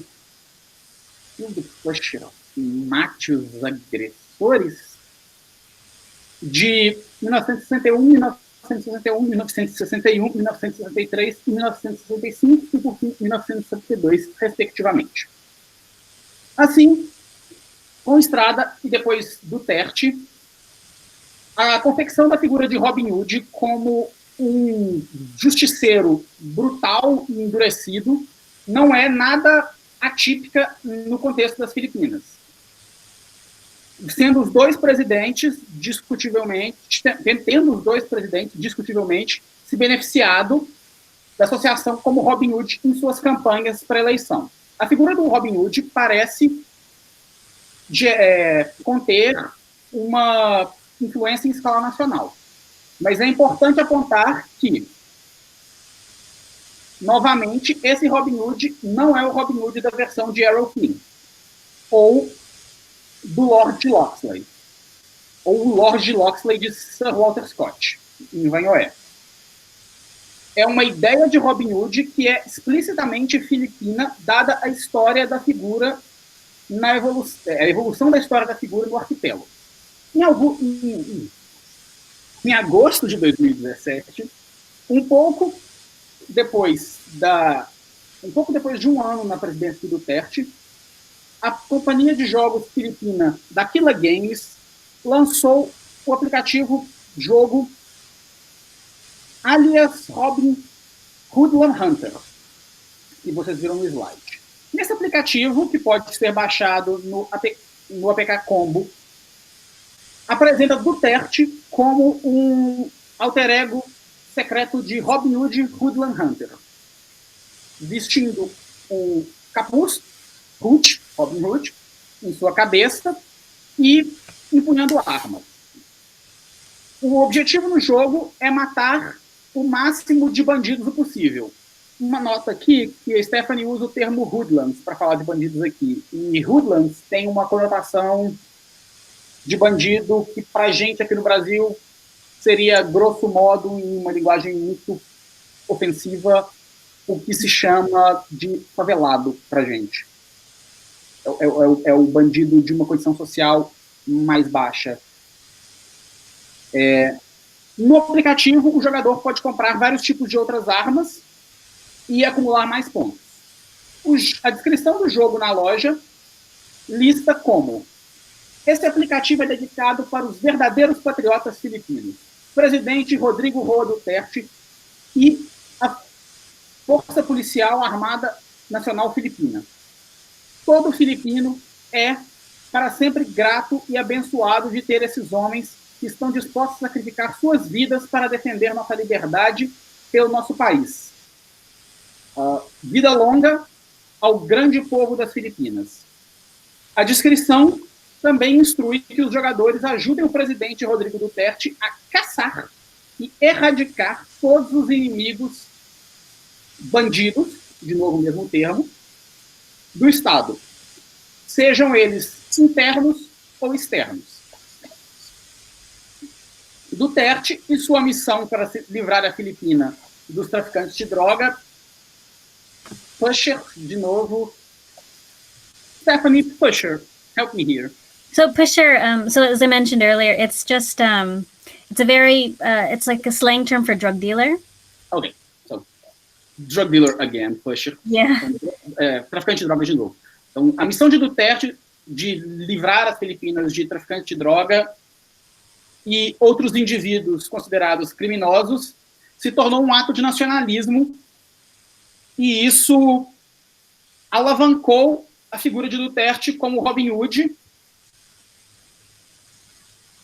figura que nas Filipinas isso alavancou a figura de Duterte como Robin Hood contra as instituições opressoras. Para as massas filipinas, Estrada e Duterte foram Robin Hoods que puderam resgatá-los do establishment corrupto. Porém, ironicamente, ambos os presidentes tiveram mandatos cercados de controvérsias.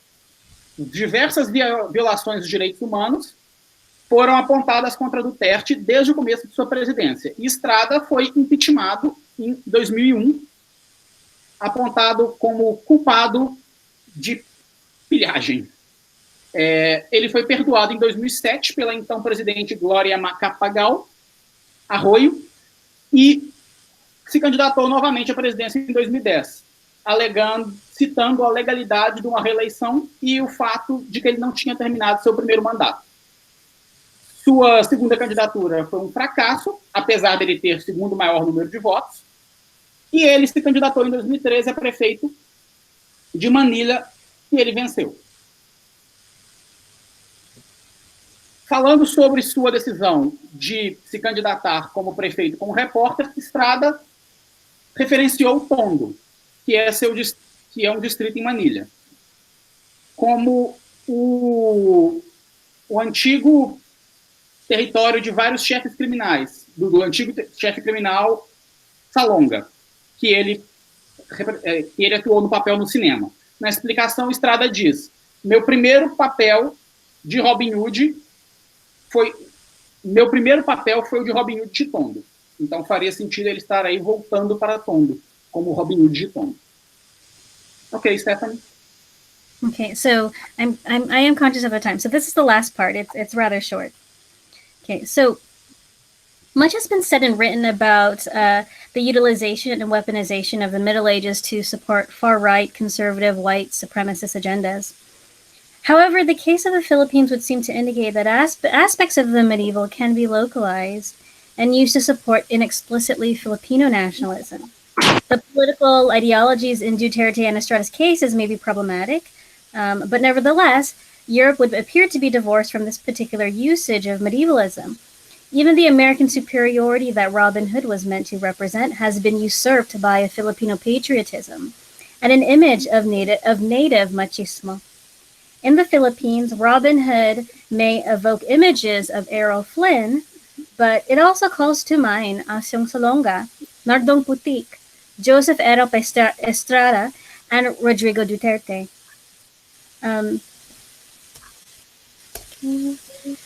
So, given the prevalence of Robin Hood in the cultural sphere, it is no surprise that months after Duterte's ascendance to the presidency, a new television show, alias Robin Hood, starring actor Ding Dong Dantes as Robin Hood, premiered on GMA Network.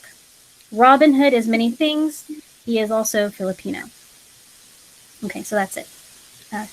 Go ahead. A conclusão dela é: muito foi dito e escrito sobre a utilização e até a transformação desse discurso em arma para apoiar do discurso medieval para apoiar a extrema-direita conservadora e políticas de supremacia branca. Entretanto, no caso das Filipinas, parece que aspectos do medieval podem ser localizados e utilizados para apoiar nacionalismo explicitamente filipino.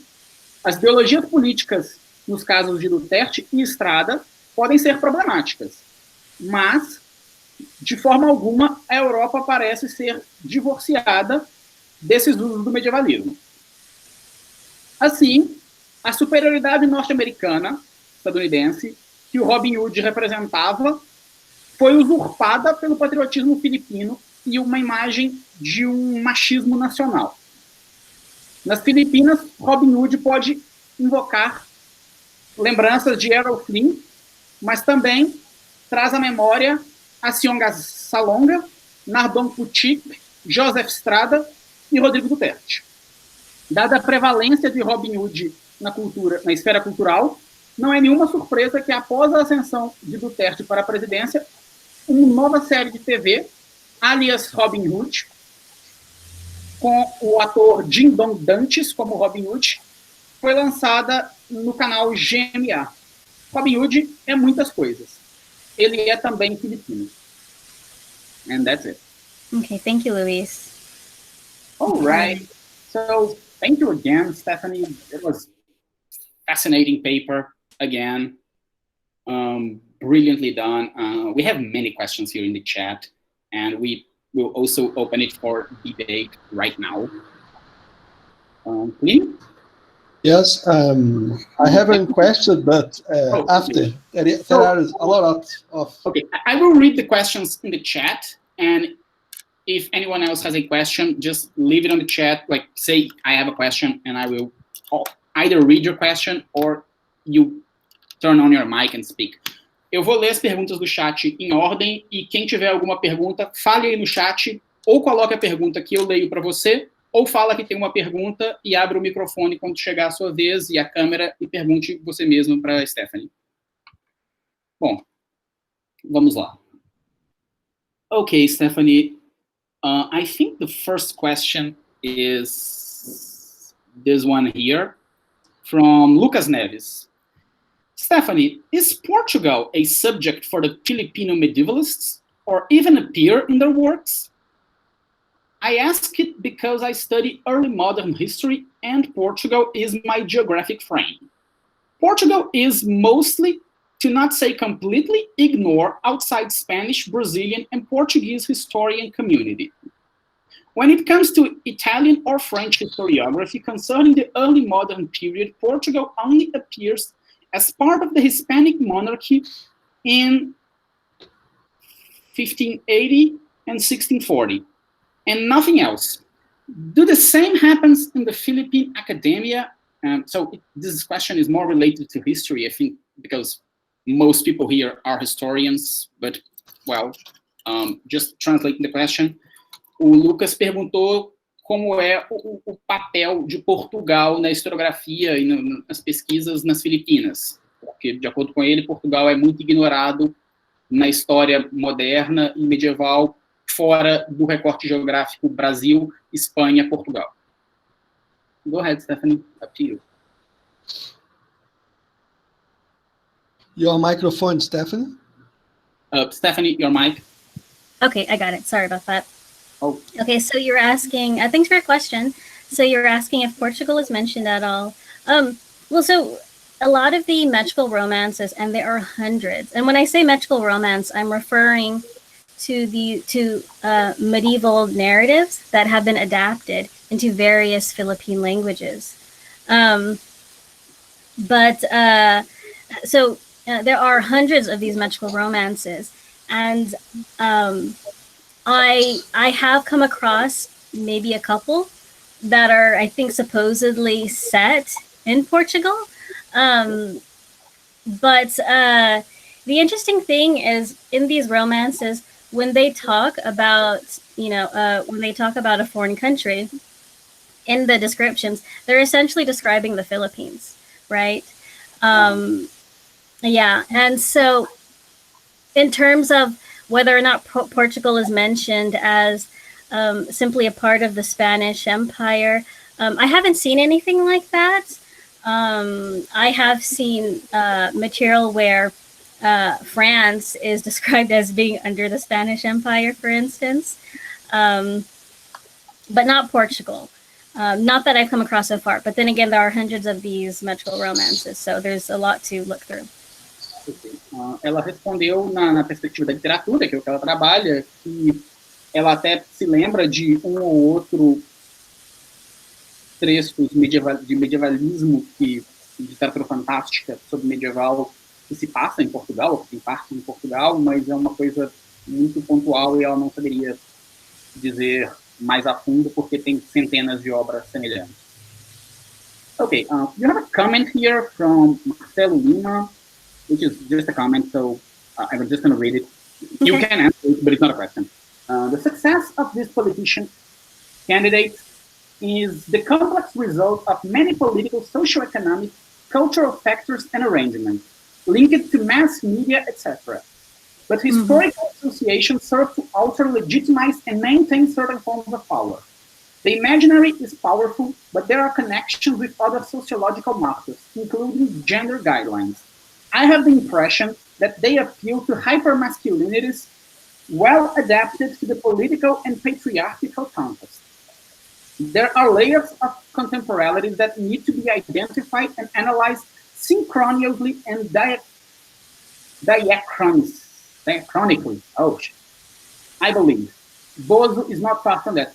Just giving the context, Bozo is how we pejoratively refer to Bolsonaro. Okay. So that's it.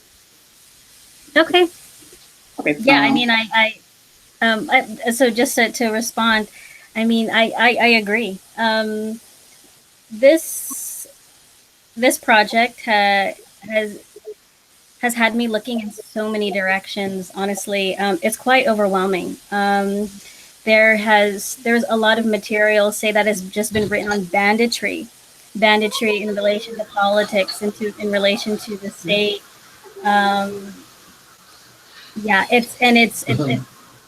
and you'll notice I didn't mention any of the major works that have been written on banditry, though I have looked at them, and I'm still working on trying to incorporate it into this. In terms of gender, oh my gosh, yeah.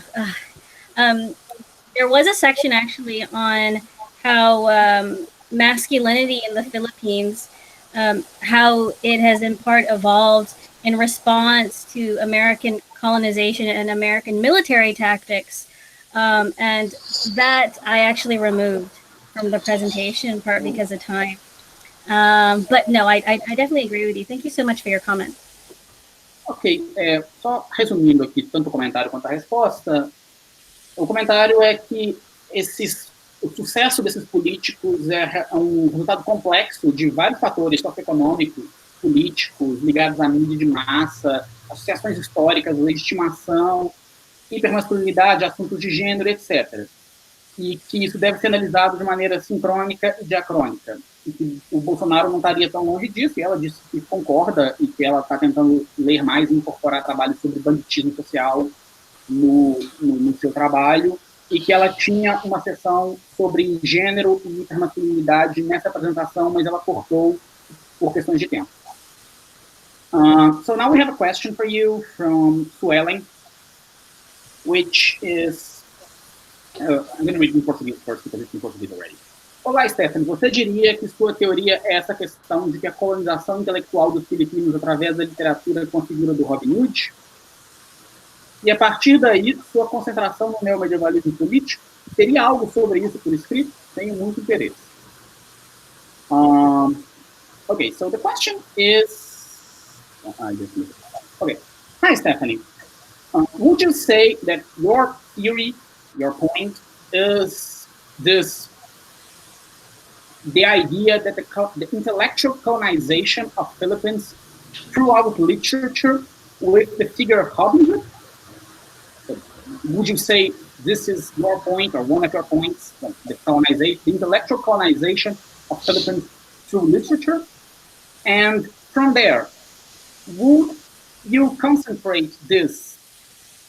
Would you describe this as political neo-medievalism or political medievalism? And would you have anything written about that, any published papers? Because Welling is very highly interested in reading it.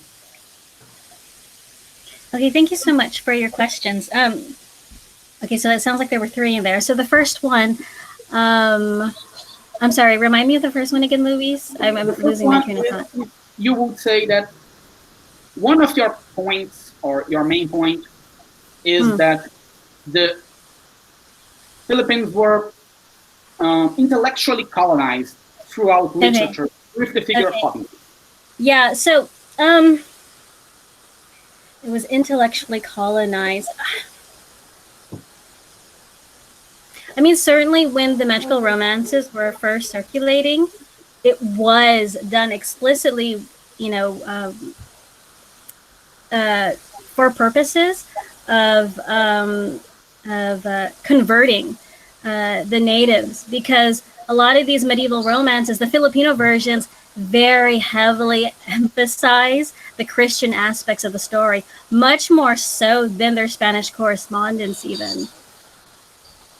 So certainly, from the very beginning, medievalism was meant to, there is this kind of, there is this colonizing factor in them, you know, through the literature, sure.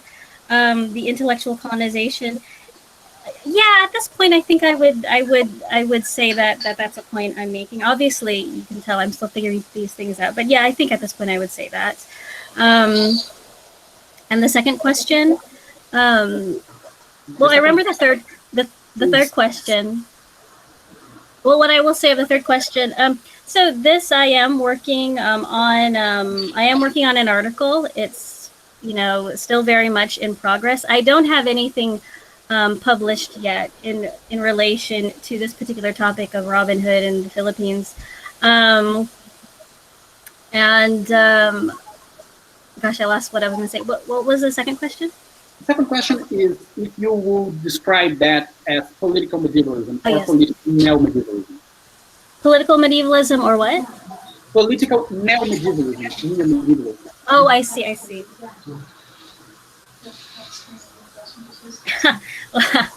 That's a, let's see, political.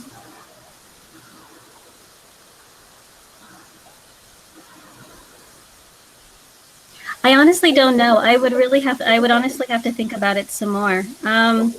If someone referred to this as political neo-medievalism, I wouldn't be opposed to that. Okay, so thank you for your question. Suelen, ela falou que sobre essa primeira pergunta, ela concorda, apesar que ela disse que vai além da simples colonização intelectual.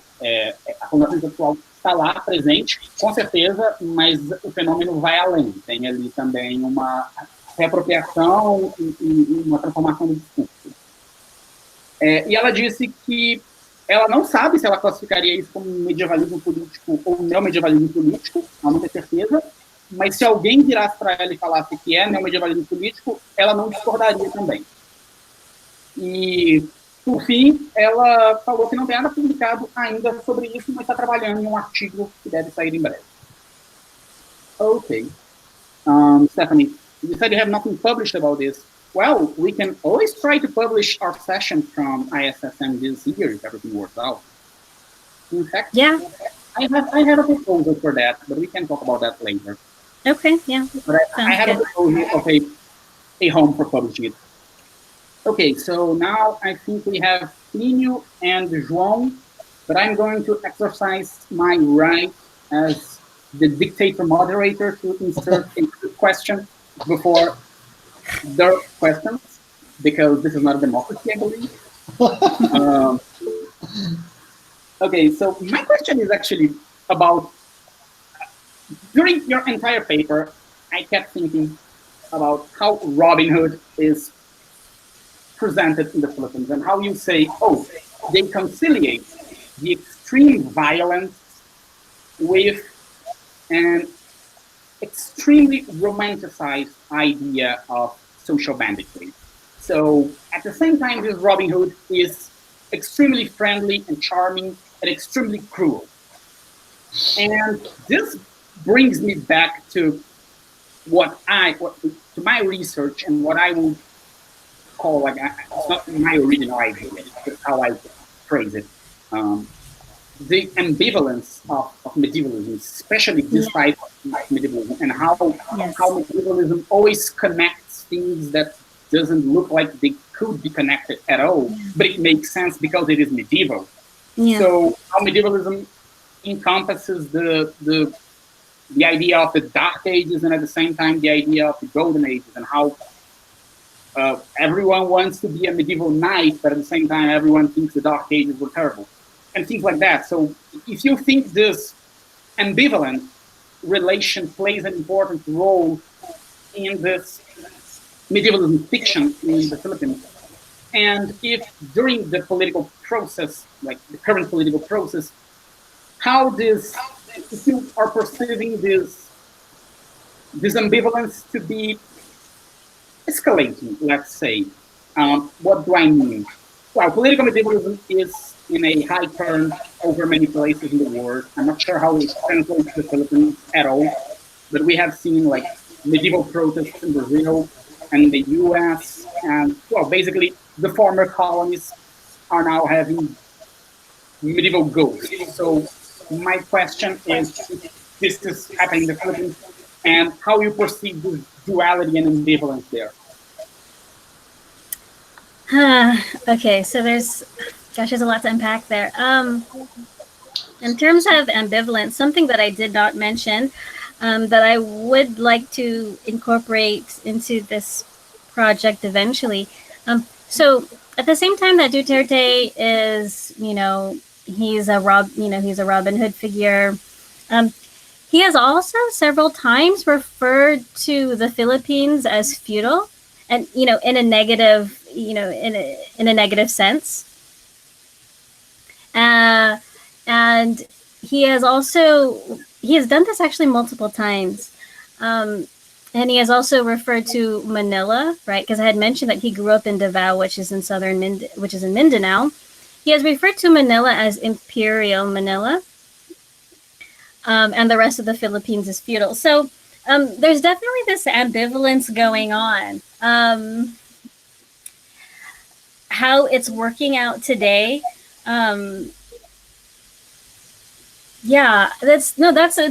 it's a great question. I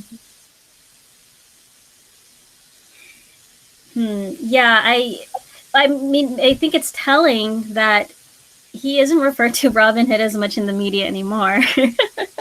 That actually, that association has actually seemed to decrease over time. So the ambivalence is certainly present. As to whether or not it's escalating, it would seem so. I haven't been as in touch with the news in the Philippines with regard to Duterte, given everything that's going on. But yeah, I would say that the ambivalence it's definitely present. Yeah, I don't know that there's anything more that I could add to that. So. Ok, não, that's good. Eu perguntei para a Stefanie sobre a ambivalência, se seria talvez inata do medievalismo, pelo menos esse tipo de medievalismo, que concilia o Robin Hood violento e cruel com o Robin Hood amiguinho e bonzinho. E como que ela vê isso nas próprias Filipinas, e se ela percebe isso escalonando recentemente com o desenvolvimento do medievalismo global mesmo, que tem um boom do medievalismo político como um todo. E ela falou que ela percebe que provavelmente está escalonando mesmo lá, e uma outra coisa que é bem interessante é como que, à medida que isso foi se tornando mais popular e mais ligado com outras temáticas, o Durante é cada vez menos comparado com o Robin Hood. E sobre a ambivalência, ela acha que sim também, que faz todo sentido no tratar da figura do Robin Hood nas Filipinas. Okay.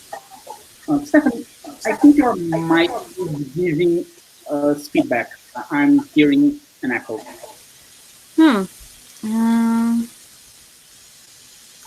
I could, let's see, I could turn it off when I'm not talking. Will that help? I don't know how else to fix it. Yeah, I think that'll be okay. Okay. Thank you. So now, I guess it's Clinio's question. Yes. First, thank you for your presentation, Stefanie. I will try speaking English with help and wish, but it's just a little question about the in speak of the extreme right. There are the religious appropriations from religion. If yes, can you elaborate a little more about? Stefanie? Yeah, sure. So, in talking about the extreme right, I was, I guess I should have been more specific there. I was thinking very particularly about the U.S. And incidents that have happened in the U.S. In relation to shootings and racism, and the way that the Middle Age was utilized during various protests in which white supremacists they used phrases, Latin phrases and such. So that was what I was referring to. Yeah. Was there something in particular that you were thinking of? Particularly about the fundamentalism religions, but because we have in Brazil association entre extreme right and religion discourse, and I would really a little with the Filipinas. Do you understand? What was, so you can you repeat the last part, please? The last part, it's about the extreme right in Filipinas. Mm-hmm. There is the appropriation from fundamentalism, just speech religions, the Catholic groups, about the values with about the family, some things like it.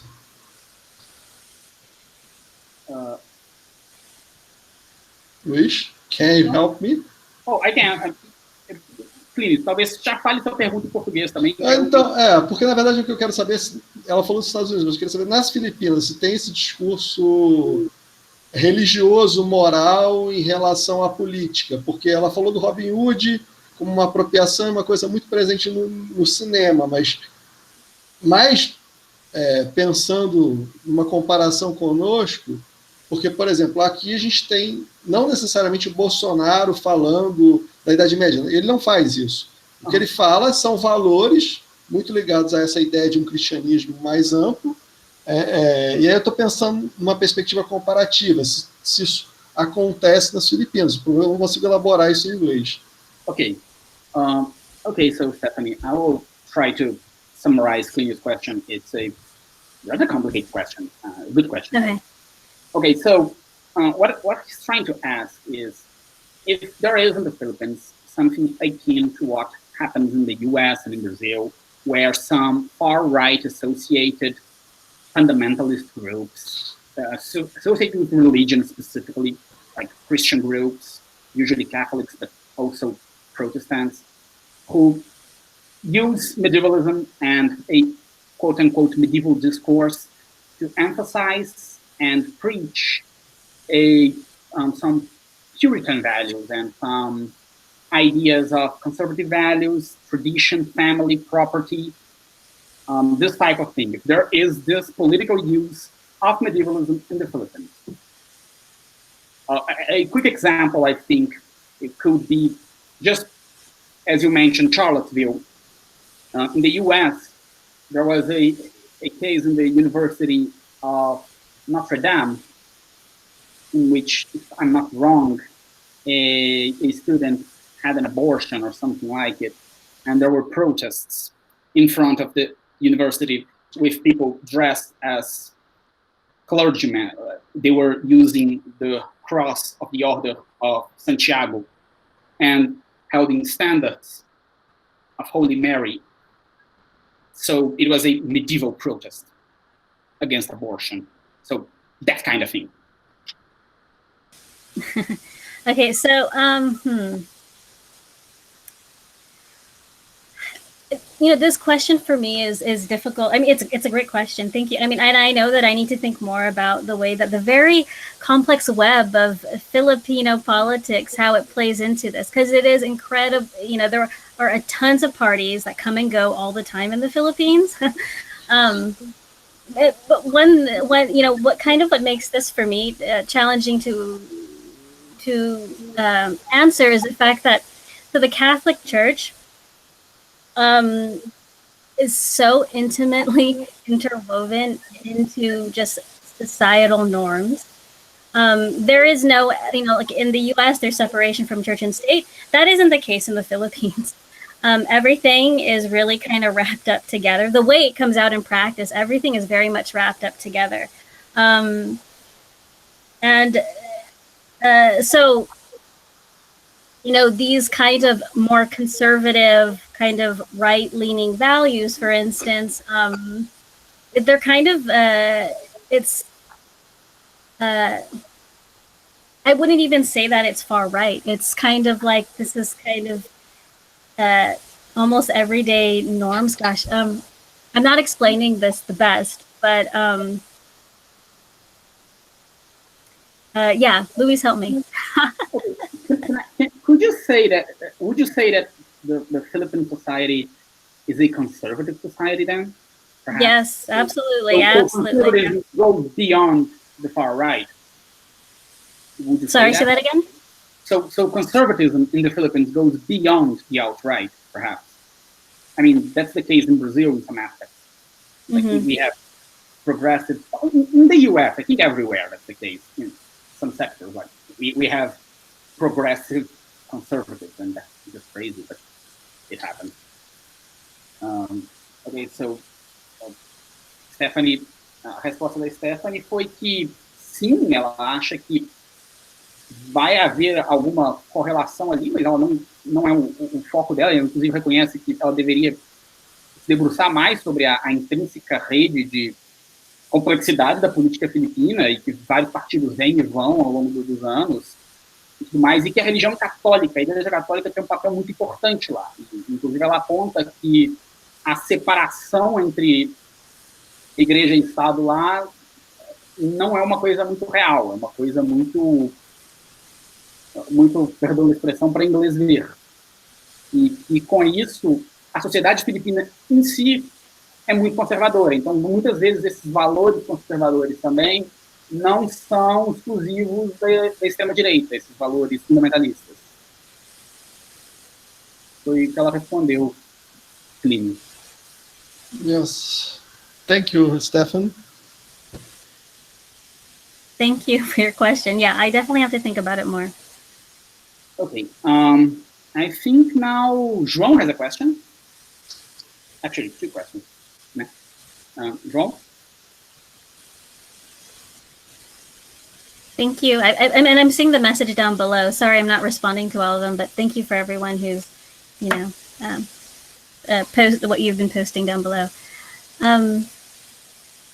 Are you going to read? Are they?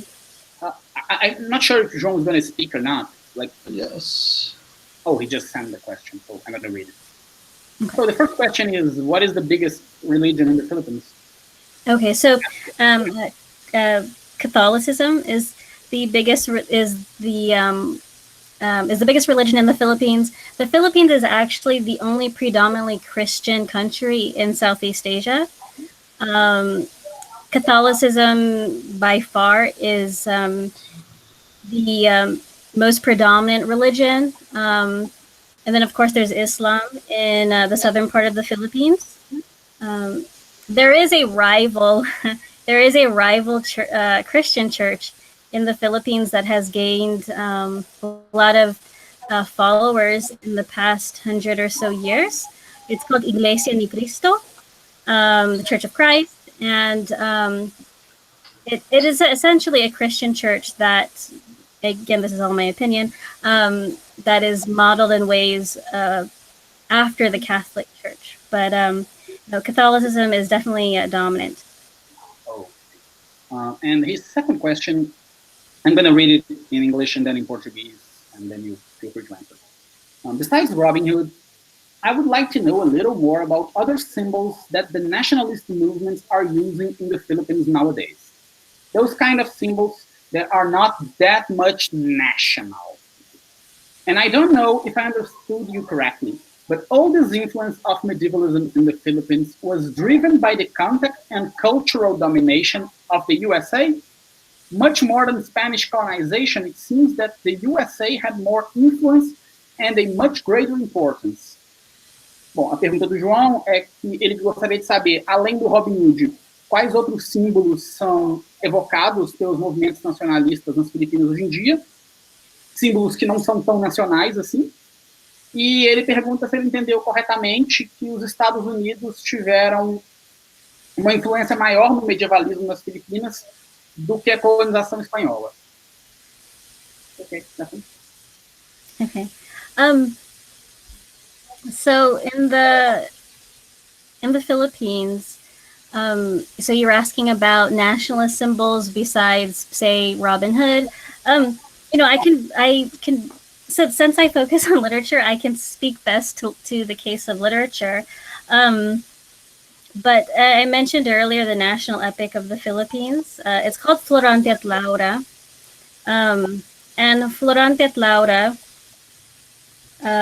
it was written by Francisco Balagtas, and it is considered one of the first Filipino nationalist texts, and it's essentially a medieval romance. It's based in my, and this is based on other research I've done. I believe it's based on Fleur et Blanchefleur, which is a French, I believe it's a chanson du geste, but it's based on a French romance. But Florante at Laura is so incredibly popular in the Philippines. It's required reading. It's required reading in high schools. There have been numerous films, television shows. It absolutely permeates. So actually, if you say, medieval anything, people will always first point to Florante at Laura. But it is also an incredibly beloved text. So that's something that I can mention. With regard to the first question, remind me again, Luis, of the first question? No, that was the first question. The second question. Oh, I'm sorry. The second question is, I don't know if I understood you correctly, but all this influence of medievalism in the Philippines was driven by the context. Yeah. Okay. Okay, so I obviously this project focused more on the influence of the American colonial period and not so much the Spanish colonial period. So my research, the dissertation that I'm working on, actually argues that yes, medievalism was introduced, and it was, so these magical romances that I mentioned earlier were incredibly popular during the Spanish colonial period. And you know, some of the evidence that we have for the popularity of these romances, one, the fact that they were translated and adapted into so many different Philippine languages, and secondly, we have a lot of like reprintings and reissues for a lot of these stories, right? So so these magical romances were adapted for community performances. So and these are called comedias. So it's traditional, even again, this is all from the Spanish colonial period, and it's traditional even to today that these comedias are performed monthly at the at monthly town fiestas, right? Celebrating, say, a particular saint, they would have a performance of one of these comedias, one of these romances. So again, this is a practice that still continues to today, and was very widespread during the Spanish colonial period. In addition to other things that we see in terms of medieval influence. But so my argument in my dissertation is that, you know, while medievalism was introduced by Spain and made incredibly popular, it was then reinforced with the, you know, during the American colonial period. But, you know, the medieval then took on different variances. So, yeah. Okay. A Stefanie respondeu, então, que a primeira religião majoritária é o catolicismo, apesar de ter uma outra igreja cristã que cresceu muito ultimamente, que é a Igreja de Cristo. E ela falou também que um exemplo de outro símbolo nacionalista, que não é muito nacionalista assim, é esse principal romance, esse grande épico filipino, which, could you remind the name of the book again? Oh, Florante and Laura. Florante? What? Florante. Florante. Florante? Yeah. Et Laura? Yeah. E Laura. Ok. Florante et Laura, que seria essa grande obra nacionalista filipina que todo mundo conhece, e que se você fala com alguém sobre a Idade Média, a pessoa já remete direto a essa obra nas Filipinas, e que, de acordo com ela, essa obra aparentemente é uma adaptação de uma canção de gesta medieval. Então, um símbolo nacionalista que não é tão nacional assim. E sobre a dominação cultural, ela falou que o foco aqui desse trabalho dela seria mais os Estados Unidos do que a colonização espanhola, com a figura do Robin Hood, que é uma figura mais de tradição anglófona, mas que existe também uma forte tradição do medievalismo hispânico também, que seria ali, um exemplo que ela deu, seriam a encenação dessas comédias durante festas e coisas tradicionais nas Filipinas, e falam de vidas de santo e coisas assim, e que, apesar disso, o foco dela maior nesse ponto aqui foi na colonização dos Estados Unidos, né, da influência cultural dos Estados Unidos. Ok. That's it. So, more questions? Mais perguntas, gente?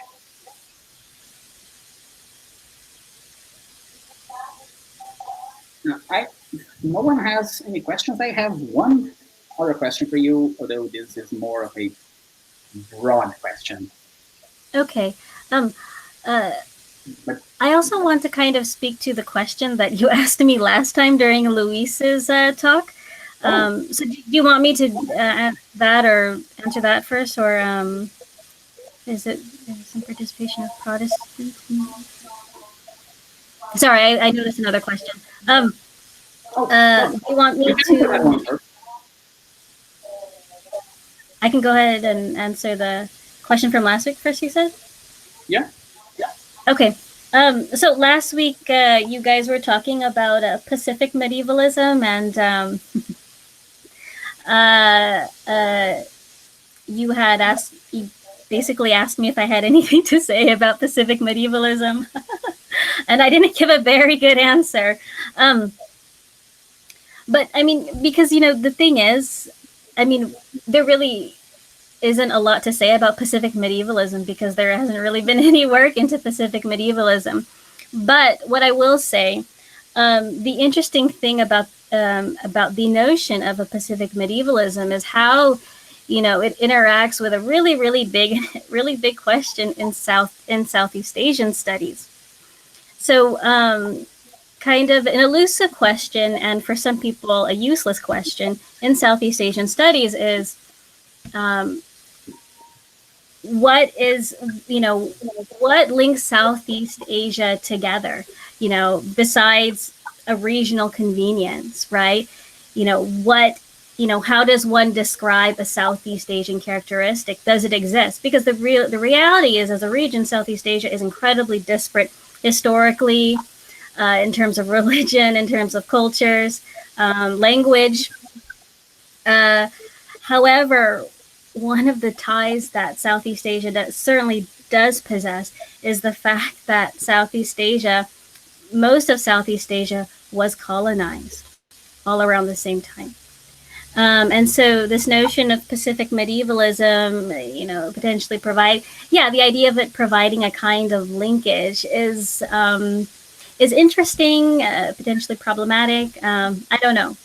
So that's the lone thought I really have on Pacific medievalism right now. Ok. Ela respondeu, na verdade, uma pergunta da conversa com a Luísa semana passada, e a gente estava falando sobre medievalismo do Pacífico, digamos assim. E ela falou que ela acha que é uma ideia interessante, ela não tem muito a dizer sobre, porque não existe esse termo, na verdade, né? Era uma conjectura, ninguém escreveu nada sobre isso ainda, mas que ela acha que é interessante porque tem toda uma discussão no Sudeste Asiático sobre o que é o Sudeste Asiático, porque são povos diferentes e com histórias muito diferentes, e o que conecta todos eles. E ela aponta que o que conecta todos eles é que eles foram todos colonizados em torno do mesmo período. Então, talvez desse para falar aí uma tradição medievalística, mas que isso pode ser algo potencialmente interessante e potencialmente problemático para se estudar também. E esse era o critério. Okay, thank you, Stefanie. I think that's really interesting because, coming from Brazil, I think, again, I know very little about Southeast Asia, almost nothing. And it's very interesting to see how different colonial nations are interpreting the Middle Ages in the post-colonial world, how I think Luis showed us the case of Australia, which is very peculiar. And we have the case of Brazil here, which is very different as well. And now you just showed us the Philippines. And again, I can see convergences in all three. I can see common ground, but I can also see how the different colonial processes make each of these very unique, how the Philippines, having been a colony both of Spain and the US, and up to World War II, how it makes things very different. In Australia as well, which was a colony up to yesterday almost, and it's not really a independent country. And Brazil being like of this the first one to become independent, and how it reflects. I think it's a very interesting discussion. So you have a question from Marcos Ramos. Is there some participation of Protestant movements in the Philippines? I think he means religious. Like, Stefanie, you're muted. Okay, sorry. Not that I know of. Like I said, so a lot of the Protestant population is actually relatively small in the Philippines. And yeah, as far as I know, there hasn't really been much participation in terms of, what I've been talking about from these Protestant groups. But I mean, that's just kind of another path to pursue, because there's also something that I've become interested in, is how, the interaction of the Middle Ages and, say, the southern part of the Philippines, which I mentioned earlier, is just culturally is quite different, specifically in terms of religion, right? So the interaction of the Middle Ages and, in that part of the Philippines, in relation to, say, Islam, yeah, that would be interesting. I don't know, because a lot of the I will say of Filipino medievalism, that there you see a lot of inflections of Arabic texts, like, the 1001 Nights, stories from 1001 Nights. These characters can make appearances in some of these medieval romances. So yeah, a lot of these stories, they're just interesting melting pots of various characters. Yeah, they're really quite mixed. Bom, ela foi perguntas de uma influência protestante nesse medievalismo nas Filipinas. Ela falou que ela não conhece, que os protestantes são uma parcela muito pequena da população lá, mas que existem vários personagens de origem árabe, por exemplo, vindo das Mil e Uma Noites, dentro desses livros que ela estuda, e que, então, ela acha que é possível haver um caso ou outro de uma influência protestante ali, mas nada muito significante. Mas ela não saberia responder ao certo também, porque não é o foco dela.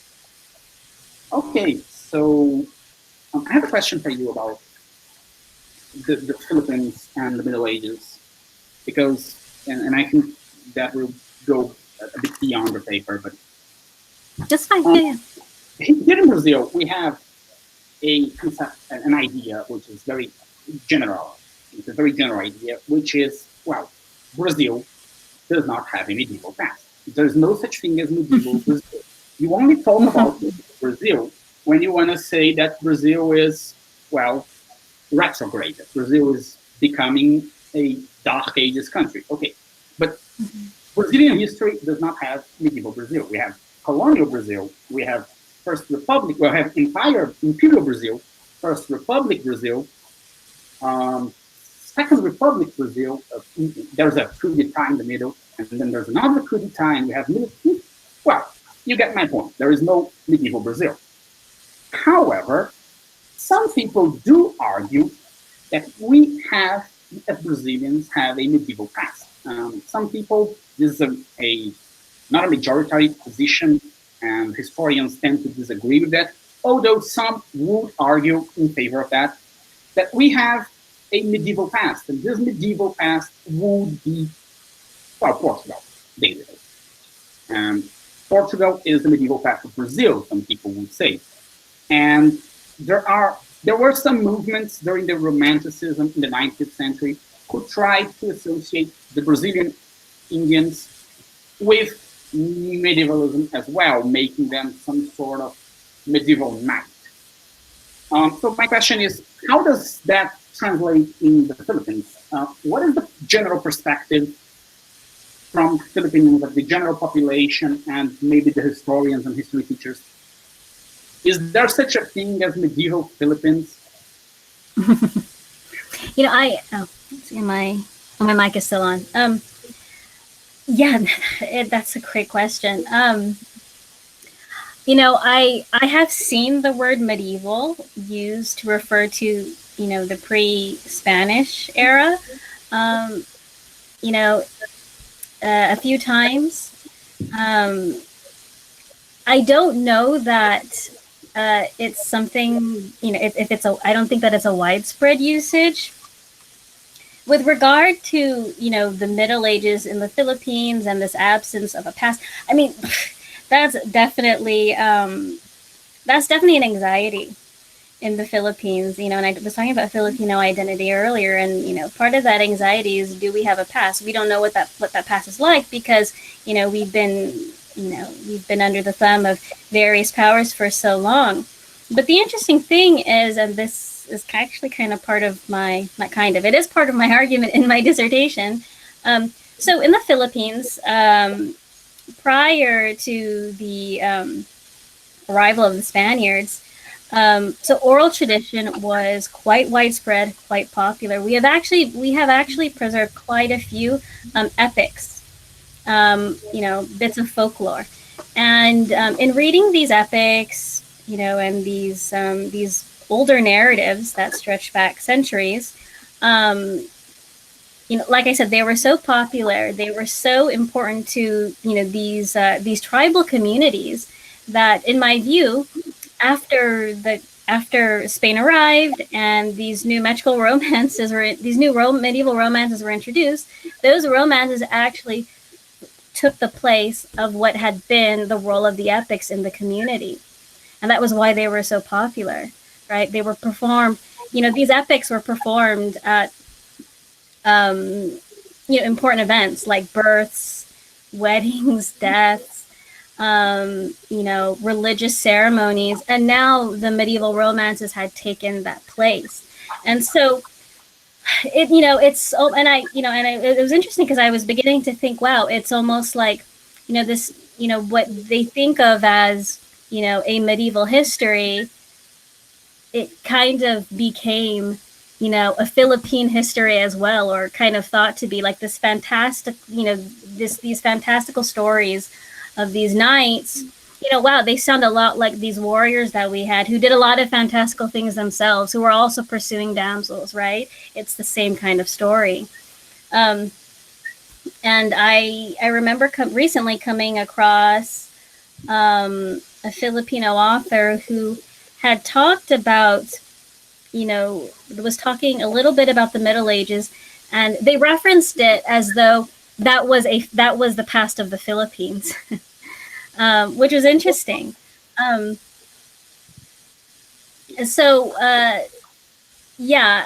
think that utilization of the Middle Ages as though that is also the Philippines past is something, you know, that has been operating. Something else I want to bring up is that we do have, in the Philippines, there are actually quite a few Aboriginal groups. And they, you know, like in many other countries, sadly, they're not, they haven't historically been treated as well, particularly during the colonial periods. And, you know, the way that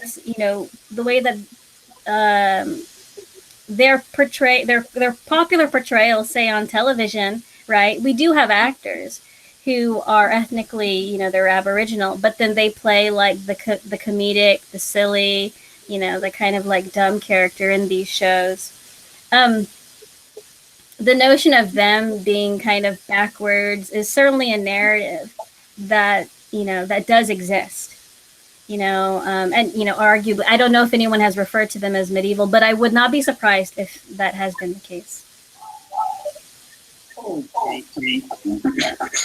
Eu perguntei para ele sobre a percepção do passado medieval no Filipinas, se isso é uma visão comum, como que eles lidam com isso, eles acham que existiu uma Filipinas medieval ou não. E ela disse que é uma situação muito complicada, na verdade, para os relatores, então vamos sumarizar, que é que algumas vezes algumas literaturas medievais são vistas na Filipinas como uma espécie de passado nacional, porque os cavaleiros medievais, os guerreiros que lutam, a princesa, são associados com os guerreiros ancestrais das sagas locais. Existe, então, essa ideia também lá, de uma espécie de Filipinas medieval, que, pelo que eu entendi, também não é uma visão acadêmica da coisa, porque a situação é um pouco mais complicada, porque tem também essa disputa de memória com as populações aborígenes. Na verdade, não é mais complicado, porque aqui a gente ignora as populações nativas. Okay, Stefanie, so I think we are running very long on time already. I have one final question, and if someone has a final question, type in the chat. Se alguém tem uma última pergunta, faça aí no chat. But my final question for you now, this is a very open question, but do you think it is possible to think the Middle Ages detached from Europe? Like, is it possible to say a non-European, non-white Middle Ages? Or is this concept / construct already, pardon my word, already tainted with Europeanness to a degree where it cannot be completely detached anymore, and all attempts to completely detach it would be fooling yourself? And what I mean, I'm not saying we should basically return to racist Middle Ages 2.0, no. What I'm saying is, when we try to construct like a Brazilian Middle Ages and something like that, aren't we just reproducing the need for an European past in a foreign country? Eu perguntei para ela se ela acha que é possível pensar a Idade Média sem pensar em Europa, sem pensar no público no branco europeu, especificamente. Não que eu esteja dizendo que a Idade Média não tenha sido diversa. Ela foi. O que eu estou querendo dizer é que a ideia de Idade Média veio desse local e desse povo, e ao se falar em Idade Média brasileira, talvez a gente esteja apenas reproduzindo uma necessidade de ter um passado europeu. Okay, back to you. Okay, thanks for that question. So this is I have gone back, of course, I mean, I go back and forth with this every single day. In this paper alone, I went back and forth with how I should frame it when I talked about it. Something that I do come back to a lot is the fact that when, there, like that encounter I had with that professor last year, who it had never occurred to him that Florante et Laura and these other very popular, in my view, manifestations of the Middle Ages, he never thought to make that connection ever. So I think to instances like that, to the fact that, a question that I ask myself all the time is, at what point does something, is something no longer a translation and it's just its own different thing? Is that even possible? Right. And this is a question that I continue to grapple with in regards to the Philippine material. Yeah, I mean, certainly. I mean, there definitely could be an argument made to the fact that, this stuff is still very much, the residue of colonialism you can never get rid of, right? Just the fact that it's Robin Hood. He's not called other things. It's Robin Hood. That is what he's called, right? But I mean, again, then you think about, you tell someone say, my cousin, oh, hey, you mentioned Robin Hood, but they don't have any they have no other association besides the Filipino versions, right? But then at that point, then is it even medievalism? Is it something else, right? Is it then something else entirely? So, I mean, you can go back and forth forever. I don't have any solid answer right now. This last point you made, it reminds me of, it is a discussion by Stephen Hall, but he's citing another work which I don't remember now, and he's talking about popular culture. And he gives the example of, basically he's contesting the idea of a distinction between popular culture and elite culture as proposed by the Frankfurt School. And he argues that sometimes culture produced as, cultural industry and domination product can be turned around and become something else. And he uses the example of Rambo. Rambo is like the all-American character. Although he's portrayed by Sylvester Stallone, which gives it a nuance in and of itself, but he is like the American soldier, basically. and how rainbow was used in Australia by the Aboriginal people as a symbol of resistance, I think, in the 90s. And he makes the same discussion you're making. And okay, so where do you draw the line? Where is it a appropriation? Because are we going to just say those Aboriginals are culturally dominated by the US? I mean, to a certain degree, yeah, sure. But just reducing it to that might just be ridding them of all agency. So I think that's a very interesting discussion. Yeah, I mean, I didn't know that about Rambo. Wow. It was interesting because my immediate reaction, funnily enough, was, oh yeah, that's definitely still tainted. And I asked myself, well, why are you thinking that? And the issue of like temporality, like, well, it's way more recent. So yeah, it's tainted. I mean, does that really matter at all? The fact that, if Rambo became a popular character more recently versus the popularity of Bernardo Carpio or El Cid in the Philippines, like however many centuries ago. I mean, does that even matter? I don't know. Yeah. I do think it matters because, well, answering my own question, I do think we can never like clean the Middle Ages out of this idea because I think the Middle Ages are intrinsically European. Yeah. But I don't think that means we cannot talk about other Middle Ages. I think it's a pragmatic perspective. Like Middle Ages has become a popular construct instead of creating something else. In certain cases, it might be just more practical to use it. So I'm not against saying non-European Middle Ages. I just think we need to be careful when talking about it to avoid creating the idea of an idyllic past of ancestry and basically just reproducing what Europe does in Europe in the colonial countries. Because I think as long as we lead a medieval past with this name, like medieval, this word, this word, I think that's a need completely constructed by colonialism. That's my cup of tea here. It's my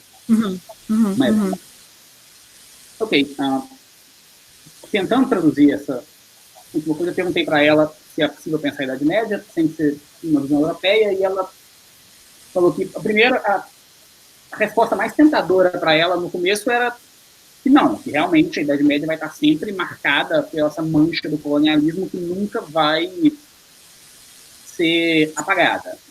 Mas que, ao mesmo tempo, a coisa é mais complexa do que isso, e que vem até a pergunta de até que ponto dá para distinguir, até que ponto uma tradução, uma apropriação não vira um novo original.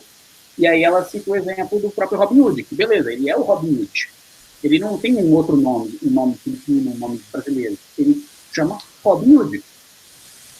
Só que ao mesmo tempo, então claro que é uma figura colonial nesse sentido. Só que ao mesmo tempo, quando você conversa com alguém das Filipinas e fala de Robin Hood, pode ser que essa pessoa não conheça a figura do Robin Hood para além das adaptações das versões filipinas. Então vira uma espécie desse produto híbrido. E aí eu citei aqui uma referência que, na verdade, eu não citei, porque eu não lembro completamente a referência, mas uma discussão que o Stephen Hall faz disso, de uma espécie de transformação de produtos culturais de massa em outros tipos conforme localização geográfica. Mas é isso, é uma discussão que não tem fim. Okay, Stephanie, so we are almost 3 hours in. Yeah. Yeah, you must be very tired already, so I think we can. Well, no, Luis, you did a lot of like mental heavy lifting here, having to translate, the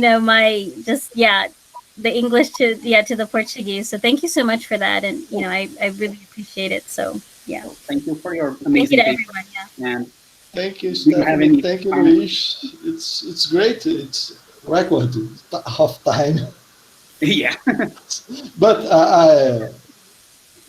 you made the translation too, so it's put time. Yeah, it's double time. Yeah, it was double time.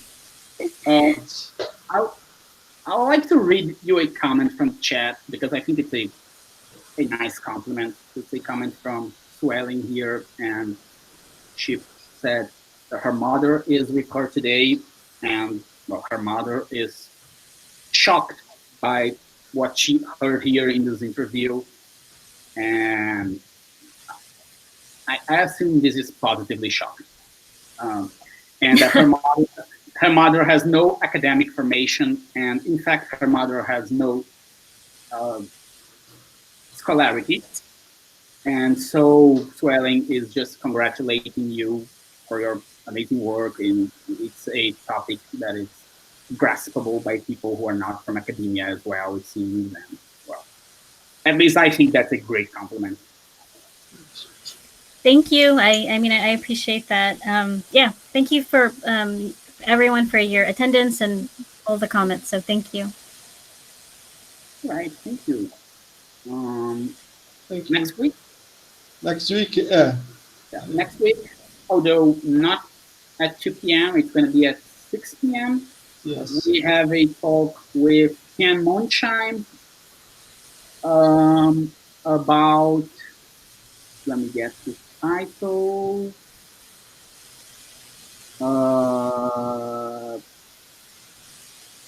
Yeah, next week about popular and problematic medievalist communities in the Anglophone world. So we will be talking about reenactment and the Society for Creative Anachronism, especially in the US, and outright appropriations of that. So that can be very interesting.